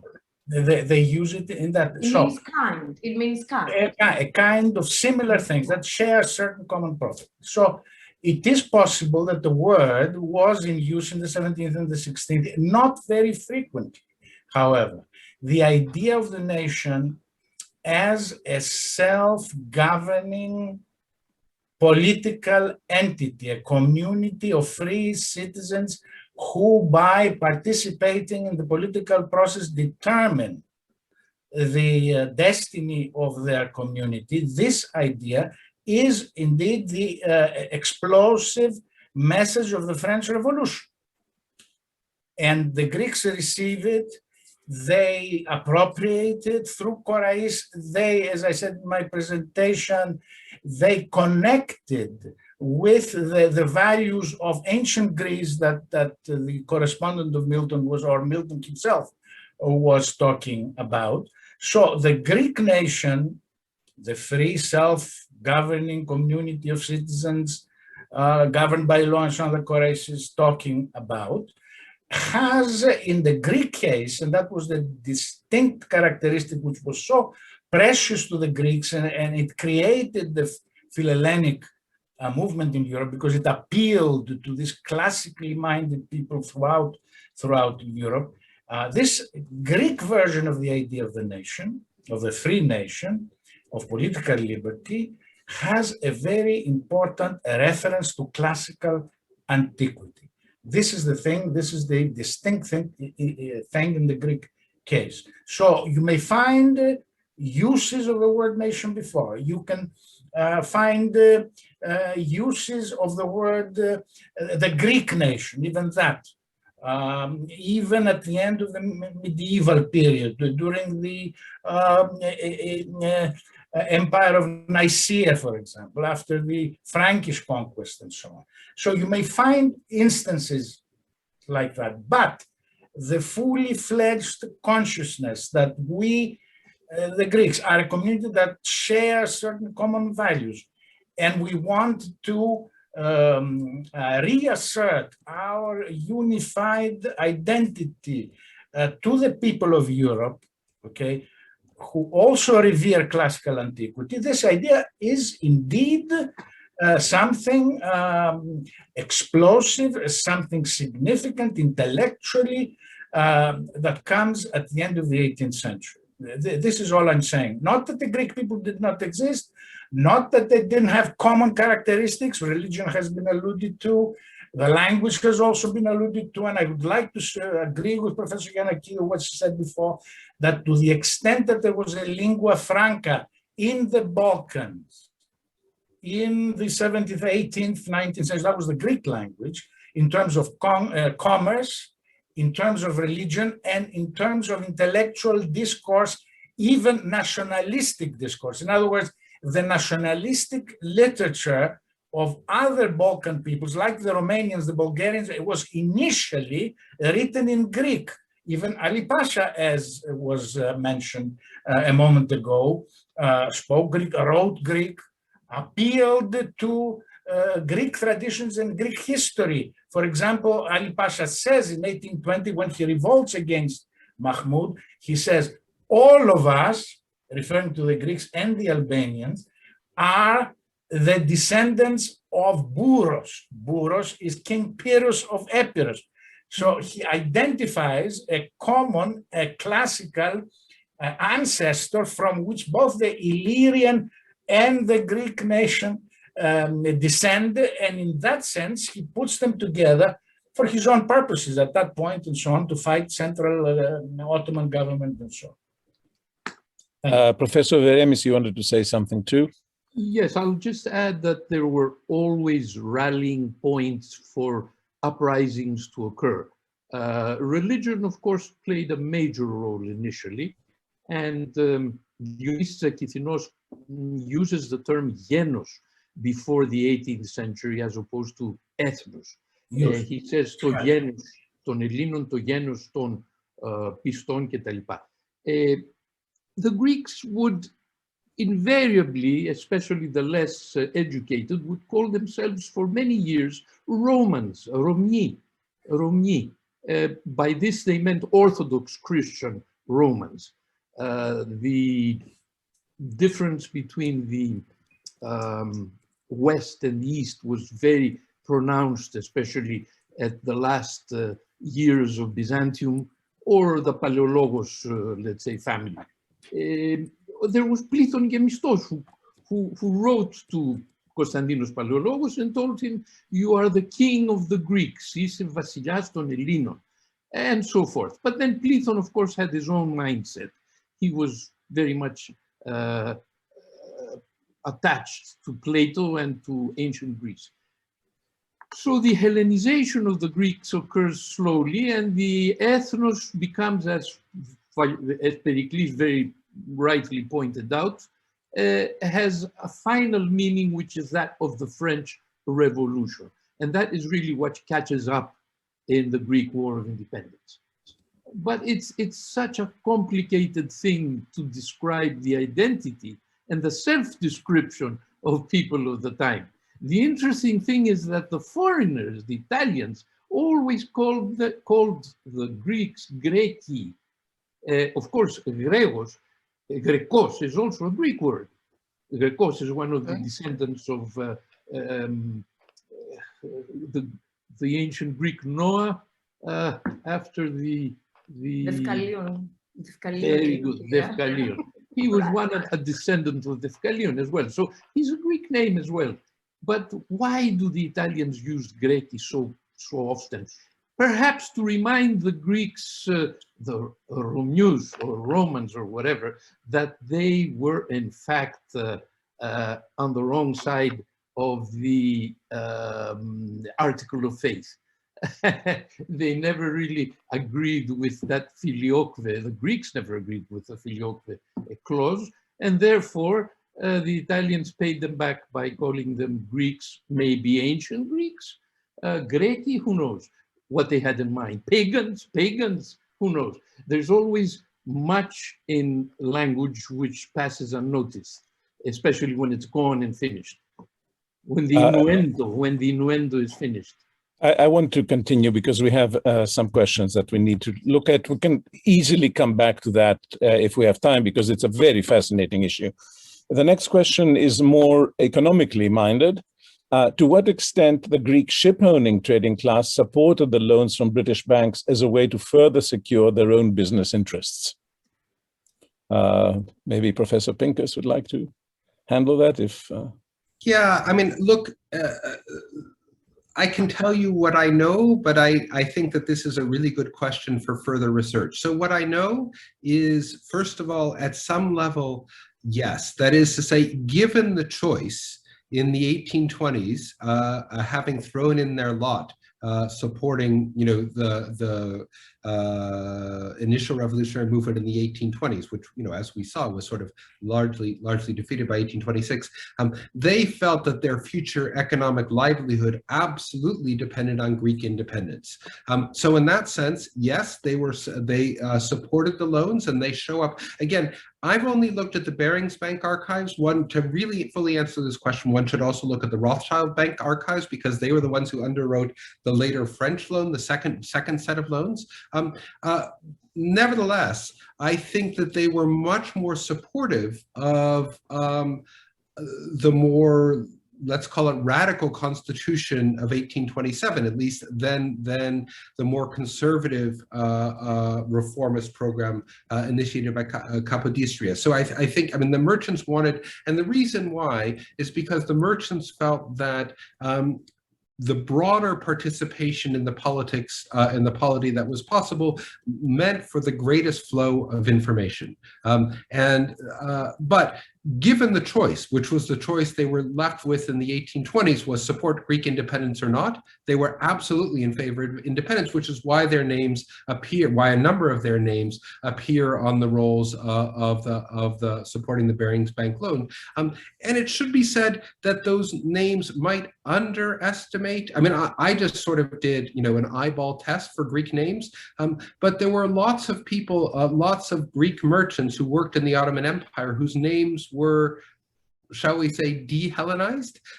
So it's difficult to know. Yeah, I mean, my suspicion is that there were even more Greeks involved in the loan process than that analysis would suggest. But to truly answer the question would require more archival research than I've done, and really to work on the Rothschild Bank archives. Thank you very much. Let's move on to the next one. Thank you for this enlightening discussion. Did the French influence Mahmud's reforms of the military in the training of the Ottoman military? And did the conflicts between the Russians and Ottomans weaken the port, weaken the something, thus enabling the Greek revolutionaries? The port meaning... Oh, the port, the sublime port with a capital P. Yes, I didn't. Thank you very much, Ambassador. Would anybody like to tackle this interesting and complicated issue? Just from, I'm not an expert on Ottoman military history, I have to say that, but the French did not train the Turkish army of Mahmud. They trained the army of Mehmet Ali in Egypt, and that is what made Mehmet Ali in Egypt such a powerful military force, because the army of Egypt was organized by French officers on the model of European armies, and that was its effectiveness, both against the Greek Revolution and against the Sultan's own forces later on, when Ibrahim Pasha turned against the port and invaded Asia Minor and almost occupied Constantinople, Istanbul itself. Okay, so Mahmud had to use Mehmet Ali's army because he had no other option at that time. But he knew it was a double-edged sword. He knew that he was going to have to face his own vassal at some point, and they had to pay the price, which he did. Thank you. Paul, would you like to say something, please? Only something very, maybe slightly subversive of the question itself. I mean, it's an excellent question, but I think it's oftentimes very difficult to locate the provenance of certain military reforms. For instance, you know, the Kapodistrian France, they learned from Prussia, for instance, and many actually of the reforms that we attribute to the French revolutionary armies were, in fact, they began right after the 7 Years' War. France loses the 7 Years' War. I mean, the point here is that there is so much learning by doing and copying of one enemy from the other. So there's a lot of interface between the French and British navies, for instance, just to kind of add that. Thank you. Steve, did you want to say something? No, I think we should go on. There are many other questions. Okay. I'll say very quickly, I mean, again, sort of, and along Paul's lines of subversive the question, I mean, the answer doesn't strike me as either or. That is to say, it was precisely in the face of defeats against Russian armies and Russian forces in the 18th and again in the 19th century that the Ottoman Sultanate decided absolutely they needed to reform. And so I think those two things happened at the same time. And again, I mean, what some of the military history suggests is that Mahmud wanted very much to adopt and very much admired actually what was going on in Egypt. I mean, in the early phase, and wanted to adopt it in the heartland of the Ottoman Empire, but knew precisely that the Janissaries would oppose these reforms. And so it wasn't sort of that he needed the reforms, and so it was much more piecemeal reforms. But again, and this would go to Paul's point, I mean, the point that some Ottoman historians have made is that they looked both to the Prussian and to the French army as models for reform in the very early 19th century. Anyway, that's all. Thank you very much. So the next question is for Paul Cheney. Could you help us understand the variable responses of the French state, both before and after 1789, might vary with the status of the rebellion as anti or decolonial movements, as in Greece, versus those not related to a colonial power structure, as in Switzerland or Spain? Thank you for that. I think I know the questioner. Hello, Jason. Yes, you're right. Again, I want to give a response that's a bit subversive of the question, but maybe it helps us understand European and extra-European politics a little bit better, because essentially most Europeans live in some sense within a kind of imperial structure at the time. So, thinking about, for instance, the 13 colonies of North America, I mean, the case for them for this being an anti-colonial movement seems very clear, right? Now, if you think about the French who did connive with the Irish, United Irishmen, who in the end didn't really get much out of French support except a lot of reprisals, is Ireland a colony of England? Well, Britain, it depends on how you think. I think a better way of thinking about it is the European states as being composite monarchies. There are different segments of it that are more or less better integrated, different populations that feel themselves better treated in whatever kind of deal they have in these either empires or monarchies. So I kind of resist this either or categorization of, let's say, a national uprising on the one hand or an anti-colonial uprising or on the other. And the fact of the matter is the French were perfectly capable of and willing to excite anti-colonial uprisings when it suited their needs during the Napoleonic Wars, and also perfectly capable and willing of putting them down when it comported with their interests. Thank you.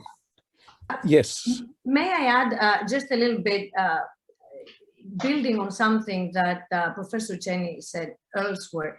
Now, and again, if we look at the texts of the time, we do see, however, that the Greeks, or at least the leaders, those that actually engaged in the revolution, like Kolokotronis, for example, as we mentioned earlier in his memoirs, they do have an awareness that they are fighting foreign rule, okay, which is something substantially different from the imperial structures that we have, say, with the Habsburgs or with other kinds of monarchical imperial structures that we have in Europe.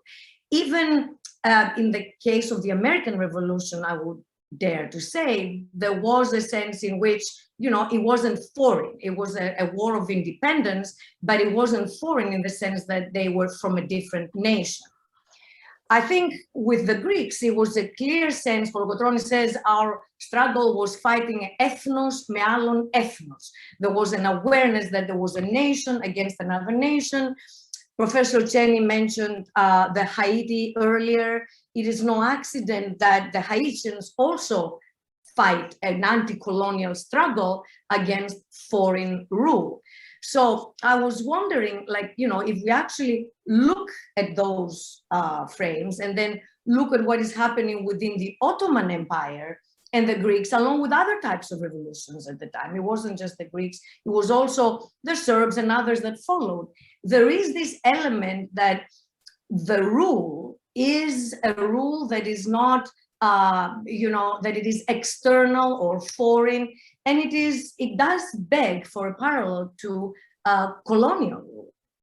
Wouldn't you agree that that might be like a productive way? Yeah, please, Steve, yeah. Unmute. Yeah. So two things. I'm very sympathetic with what you're saying, but I think it's important in the first case to understand the Ottoman reformist movement of getting rid of the local notables as precisely heightening that tension, right? I mean, there's a sense in which Ali Pasha, right, he's a Muslim, but he's also, as we've noted, right? I mean, he's a Greek and Albanian speaker, and getting rid of him, right? I mean, getting rid of him is and centralizing authority in the Ottoman Empire. And again, the same kind of pretext, was behind the Serbian revolt. So I think that's right, and I think but I think it's in the context of state modernization, where that rule becomes more foreign because of what's I mean, in a certain sense, and I think it's important to understand that that I mean, again, Paul gave the example of the United Irishmen. That's also, I mean, there's also this language of nation and ethnos, which is absolutely central to the rhetoric of the United Irishmen in the 1790s. In fact, one of the remarkable things is that they use classical tropes over and over and over again to argue precisely for the necessity of independence. So I think the nationality is absolutely central to what's going on here, but nationality is constructed against a variety, it's not sort of self-evident, it's constructed against a variety of possible others. And how you define the nation is itself contingent and political in this period. So that's all I'll say. Mm-hmm. Thank you very much. Next question. To all who wish to answer, with regard to communication amongst the Greek revolutionaries, isn't the question of the relative importance of Greek as a written language and the other non-written tongues and vernaculars to a large extent a matter of the level of education, i.e. class, of the speakers? Addressed to everyone who wants to answer. Yes, Thano, please. Well, it's true that the Greek language made inroads in populations which were not ethnically, if you like, Greek. For instance, the merchants of Bulgaria, all the merchants who dealt with the Danube commerce, the Serbs who spoke Greek, the Enlightenment people of the Greek Enlightenment, who were, as Rigas Ferreros was initially, he comes from the Vlach tradition, as do so many other Enlightenment people.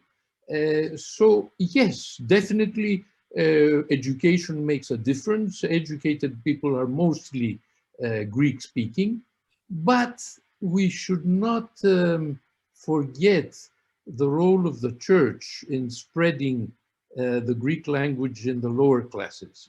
In other words, those who went to night school, it was not Krifo, it was not a secret school, but night school rather, because young people worked in the morning and went to school at night. So the priest who knew Greek, he had to know Greek to read the Bible, to read the good book, so to speak, taught them how to read and write in Greek. I suspect that the Greek language was never extinct from a spoken level. An example is what Paparigopoulos reminds us of 7th century Peloponnese, which was, according to Falmerayer, totally Slavicized. Within a few years, these Slavic-speaking people were made to learn, because they were also Christian Orthodox, the Greek language. And in a couple of decades, a couple of centuries rather, the Slavic language disappeared completely because it was still a written language. It was not a spoken language, not a written language. So the power of the written language, which was the Greek language, and given the policy of the Byzantine state, which was to Hellenize mainly because of religious reasons, swept the Peloponnese in 1 century practically and Hellenized all these Slav speakers. It's interesting. Therefore, that leaves us with the idea that most people spoke Greek. Why? Because they went to church, they were believers, they were devout, and they had to know what the church was telling them. And therefore, even the uneducated lady, as my grandmother from Tripoli used to be, would know excerpts of the Evangelia because this is how she followed the church ceremonies. Right. Anyone else would like to enter the fray here? Yeah, and the level of education, let us also not, again, if we look at what the Enlightenment leaders wrote, Korais, Misiodax, all of those guys, they were actually complaining about the level of education of the Greek-speaking people at the time. Like there was no education. Other than in the urban centers, there were places, but again, it was mostly religious education they could get. There was no lay education. And so in a way, the question of education is independent of the question of language, as also Professor Veremis said. Like uneducated people would still speak Greek just because it was passed on from generation to generation, and it was the church language. So in a way, it wasn't dependent, like being a Greek speaker at the time wasn't like dependent isomorphically to having formal education in Greek. Definitely not. Most of the people that we're talking about like actually had education, formal education in other languages, like most of the Enlightenment leaders that lived abroad outside of Greece. Madam Ambassador, I think I saw your hand. Yeah, I just wanted to add to this part of the discussion that this is maybe the reason why Korais did not agree to start the revolution exactly on that date. He wanted to wait a little bit so that the Greek population, the population of Greece, would be more educated and more able to conceive all these notions that were disconnected by the nation through the occupation and because of the occupation. And that was exactly the point. Let us get more educated. Let us know what our ancestors were all about and then start the revolution. But of course, facts were different. Thank you. Thank you very much. I have one more question here. Given Egyptian modern professional army, Greek military short-lived successes in the Peloponnese assume a bigger importance. Did these successes fuel any foreign support? And again, it's addressed to everybody. May I say something? Please. On this. The Egyptian invasion of the Peloponnese did not extinguish the Greek Revolution. Let's keep this in mind. There were bands. Kolokotronis was able to assemble the remnants of the former army, if it was such a thing. But he had at his disposal klephtic bands that were continuing the resistance in the mountains, etc. And this was very, very important because the Greek Revolution did not die. And it was at that particular point that the second wave of Philhellenism in Europe, after the fall of Messaloniki in 1826, became a general European movement which united both the liberals and the radicals of the opposition, as well as the governments. Chateaubriand was mentioned before. The Bavarian monarchy is a very good example, okay, which became the main agent of support for the Greek cause after Messaloniki in 1826. And that is why Otto was selected as the king in 1832. Because of his father's role as a leading Philhellene at this particular period. So that was one thing, that the Greek Revolution was not extinguished. It was in grave danger, but it was still there. The Greeks were still fighting. So there was a duration which was very, very important. And at that point, it should be also mentioned that there was a rumor that was going around in Europe that the Egyptians were planning to evict all the Greeks from the Peloponnese and colonize the peninsula, the Peloponnese peninsula, with new populations, Muslim populations, Arab populations, Ottoman populations, and so on. And this created a great agitation and a great commotion in intellectual circles, in political circles, in government circles in Europe, and it also contributed to the swelling of the Philhellenic movement.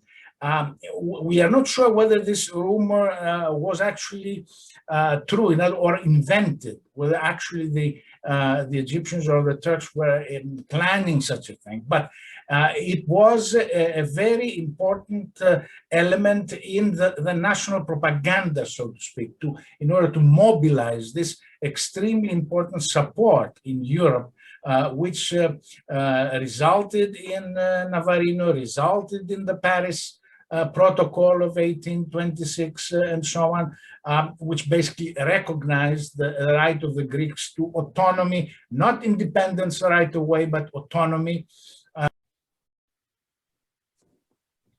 We can't hear you. You muted yourself. Okay, sorry, by mistake. This should be mentioned because the Greeks were indeed fighting on, and they were willing to fight on to the last man, and that was very, very significant. Thank you. Yes, Dana. Yes, I should add that not only was the Peloponnese depopulated, and systematically so, because the Egyptians sold children and women to the slave markets. And that was also a source of income for the maintenance of the army. By the end of the war and the naval battle of Navarino, there was a serious problem of women in the Peloponnese. There were very few women, and there was a huge problem of recreation of the population. Now, to a certain degree, the Egyptians helped because when they left, I don't know if you know this little detail, they abandoned some of their harems behind. And of course, and the Greek church was very wise in baptizing these poor women, these abandoned ladies, and they were very quickly disposed, became the happy wives of the wifeless population. But there was a movement also from the slave trade, and this is where people like Kapodistrias played a great role in this. There's little that we know, but it's all very important. For instance, King Charles X, the last Bourbon king, made Kapodistrias a gift of slave boys from Lebanon, a huge number, which Kapodistrias put in his orphanage in Aegina. Also, many ladies returned who had been sold as slaves. They were redeemed by Philhellenes mainly, and therefore slowly this movement of women from abroad helped recreate the normality in the Peloponnese. But the Peloponnese was hard struck by the presence of Ibrahim and the Egyptians, and it almost, of course, their plan was to inhabit the Peloponnese with a new population. There's no doubt about that. And this is what made, in a way, George Canning decide to intervene. Because let's face it, the war in Navarino, the Battle of Navarino, was preconceived. And the British admiral, who was later hounded for taking the initiative, apparently he was given a message before George Canning died to go ahead and prove his mettle in Navarino. So the man was under orders, no doubt. That is my suspicion. Steve, did you want to say something or just agreeing? No, I agree, yeah. There is a comment on the chat link that I think might be interesting. It goes as follows: Ottoman finances, I believe, were managed by the Greeks and the Armenians, which explains the importance of the Greek language in the 19th century. Is that true or not? I mean, I don't know about it, but perhaps you do. No? Well, I mean, I can just tell you, I mean, I know a bit more about Ottoman finances in the 18th century, having just supervised a dissertation on the subject. So it turns out that in the 18th century, Ottoman finances, and this is confirmed by the work of Şevket Pamuk as well, were handled largely by non-Ottomans. That is to say, they tended to be, I mean, there were lots of foreigners, so there were French financiers, British financiers, Greek financiers, Jewish financiers, Armenian financiers. There was a real attempt to be, I mean, the reason was quite obvious. These people were merchants that had lots of expertise. They were also expendable. So a lot of financiers, if they got into trouble, you know, the sultans had no trouble, you know, beheading them. There was a strategy, and I think the strategy continued into the 19th century. I mean, the Armenians played a significant role, as did Greeks. But I think it's really important to note that really from 1750 onwards, there was a significant increase in the number of Greeks involved in Ottoman finances. And this is precisely, you know, tracks with the increasing importance of Greek merchants in the Mediterranean trade. So the people who get involved in finances, in Ottoman finances, were people who had a lot of capital at their disposal, because a lot of what would have to happen would be to essentially cover the difference between tax collection and the desire of the Sultanate to spend the money. So in other words, they had to have the money to give short-term loans to the Sultan to cover military necessities. So they had to be men of means, and increasingly the increased number of Greeks, or at least people with Greek surnames, involved in Ottoman finances in the late 18th century tracks exactly with the growth of Greek merchants involved in the Mediterranean trade. Thank you very much. There's another question. I find it very interesting. And what was the speed, if we want to use that word, of communication at the time, and what role did that play? From what I understand, it was very slow, and people didn't know what was happening in other parts of the country at the time. But somebody who knows much more about it should answer the question, or than I possibly could.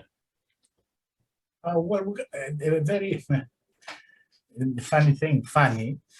Of course, there was the speed of communication was very slow when Dimitrios Ypsilantis Exactly, that's what I was thinking of.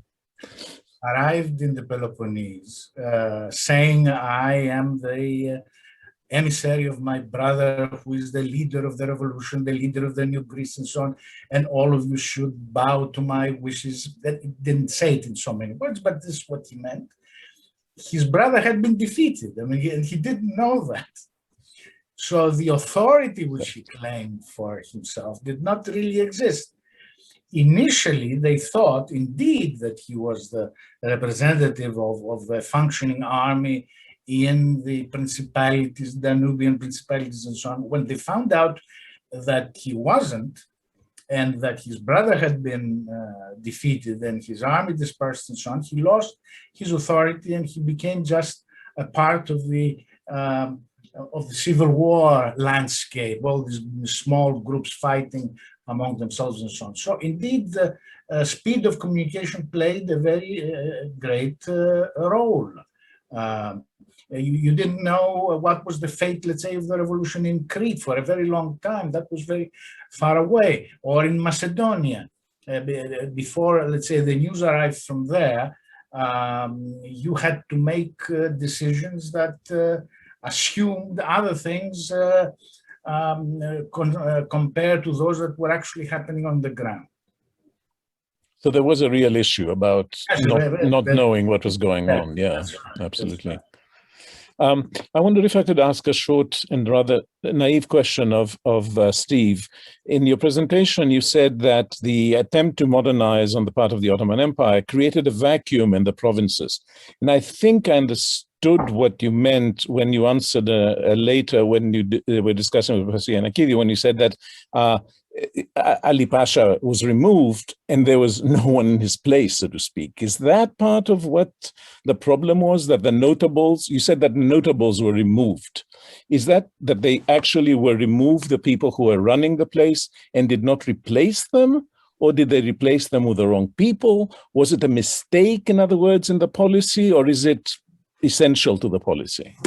the vacuum. Yeah, it was essential to the policy. You know, they did, I mean, the whole idea was to replace them. I mean, the idea behind Mahmud's reforms was to create a cadre of upper level bureaucrats who would circulate throughout the empire, and who would be much more loyal to the center. So what had happened over the course of the late, you know, from 1650 onwards, what had happened in the Ottoman Empire was that there were various local families, and in some cases families that did begin in Istanbul, in other cases not. They were descendants of you know, successful military men, who essentially treated various provinces of the empire as their hereditary fiefs. I mean, that they had a position, and so there was nominal loyalty to the Ottoman center, but a huge amount of autonomy. These were families that ran large regions of the country. So,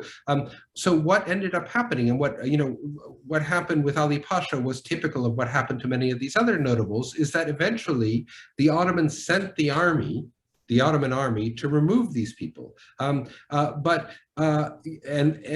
then put in new, I mean, the idea was to replace them with people much more loyal to the center. But in so doing, they were disrupting, you know, in some cases, centuries of traditional rule. Exactly.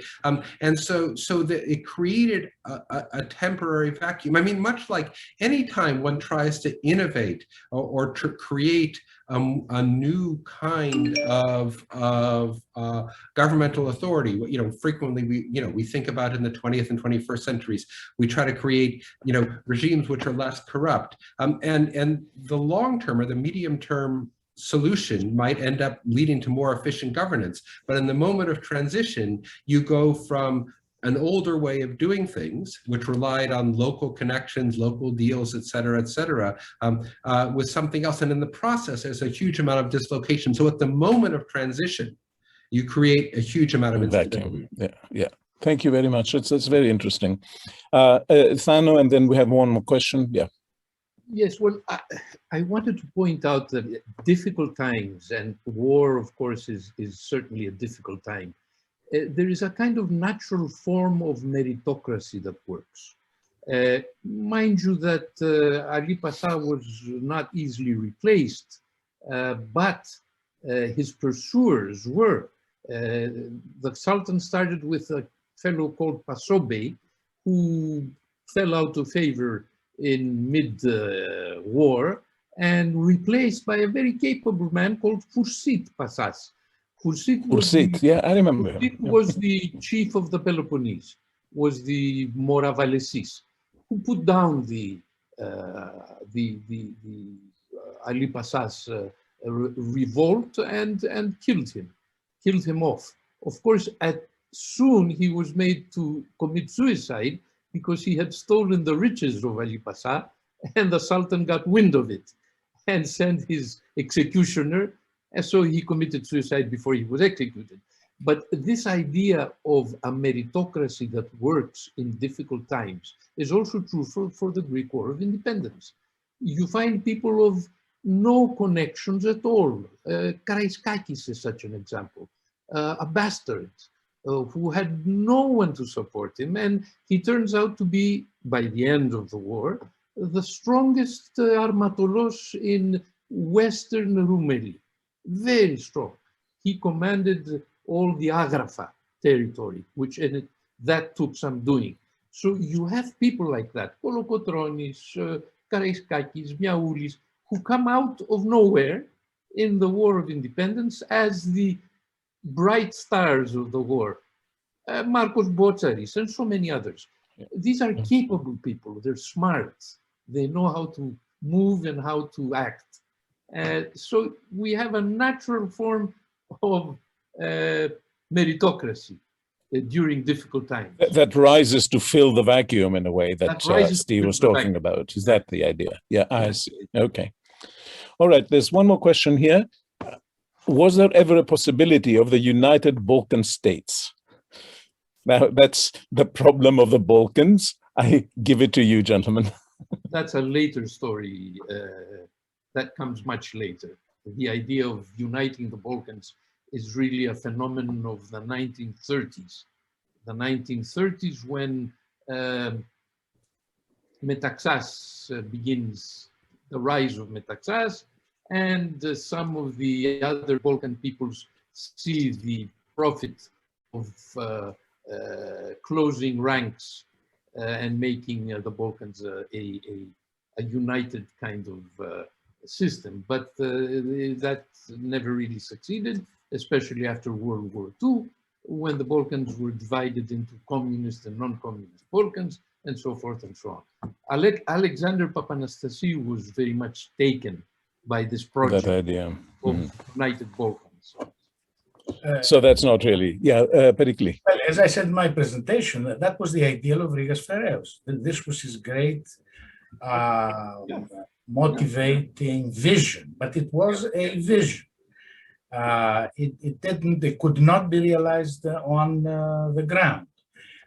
Still, at that point, and that was at the end of the 18th century, Rigas died in 1798, as you know, there were many secret societies in the Balkans of radical revolutionary ideology trying to overthrow the Sultan in one way or another and create this free polity influenced by the ideas of the French Revolution and so on. But they were very isolated groups of individuals inspired by the Carbonari in Italy and so on. And they were inspired by a Balkan, a trans-Balkan ideology of unity of all free Balkan peoples and so on. But it was never a reality. It was never a real prospect. But it was an ideal. And that was very important. It was very important. Thank you. There are no more questions from the floor, so I would like to ask the panelists if they have any closing comments to make on the discussion of today, which has been extraordinarily interesting, I should say. Would anybody like to? Yeah, Thana? Well, there was no word really about the two poles of the Greek War of Independence, Mavrokordatos on the one I was going to mention that his name was not mentioned, yes. Was not mentioned, and it should have been, because there are two poles really, the modernizing pole under Mavrokordatos and the conservative under Kolokotronis, people like Kolokotronis or warlords of the War of Independence. The interesting thing is that these two people clashed with different weapons on the side of each one.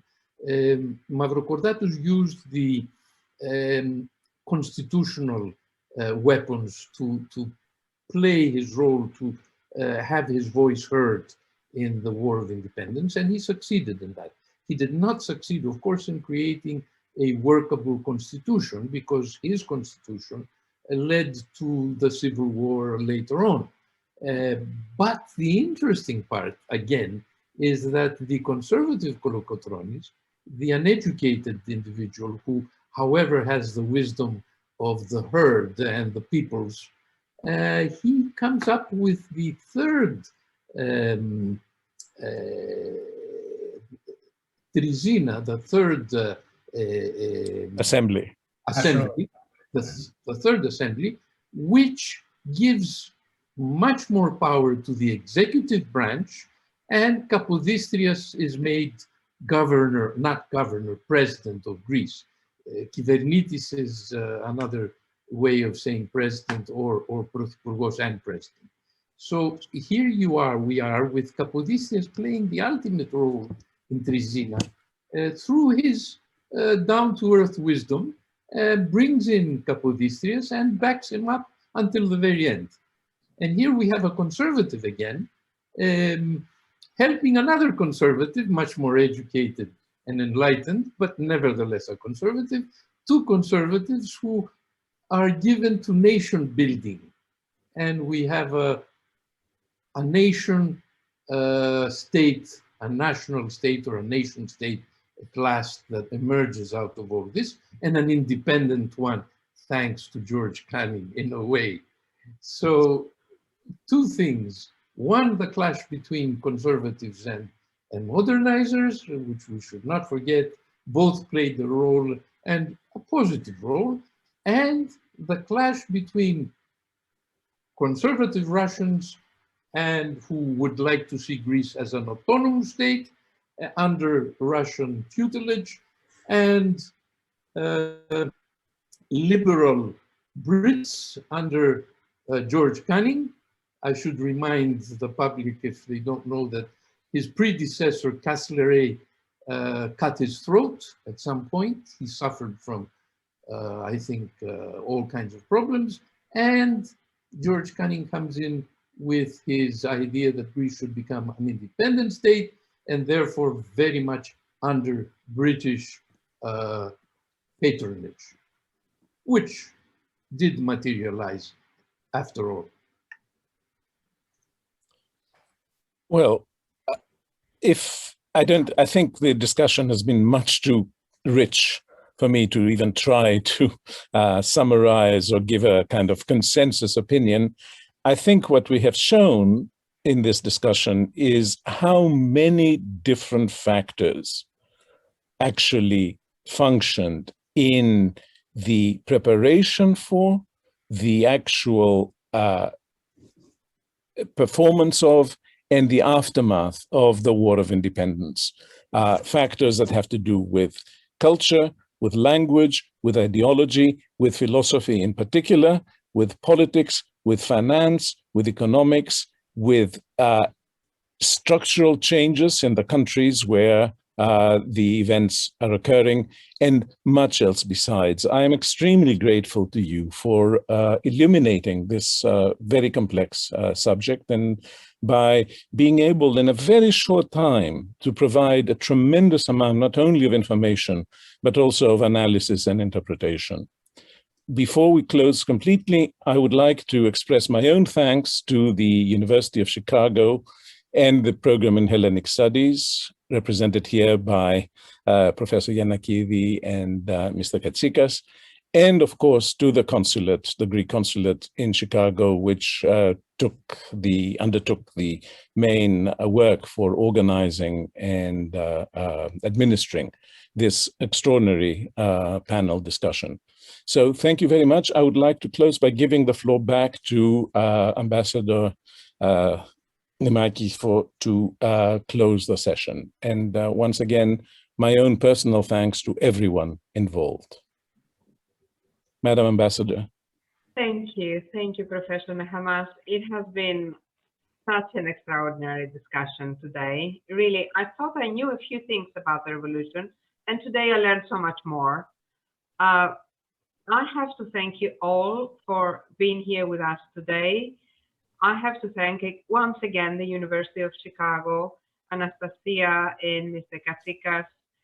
I have to thank you all, the speakers, for this enlightening, really, points and opinions and discussion.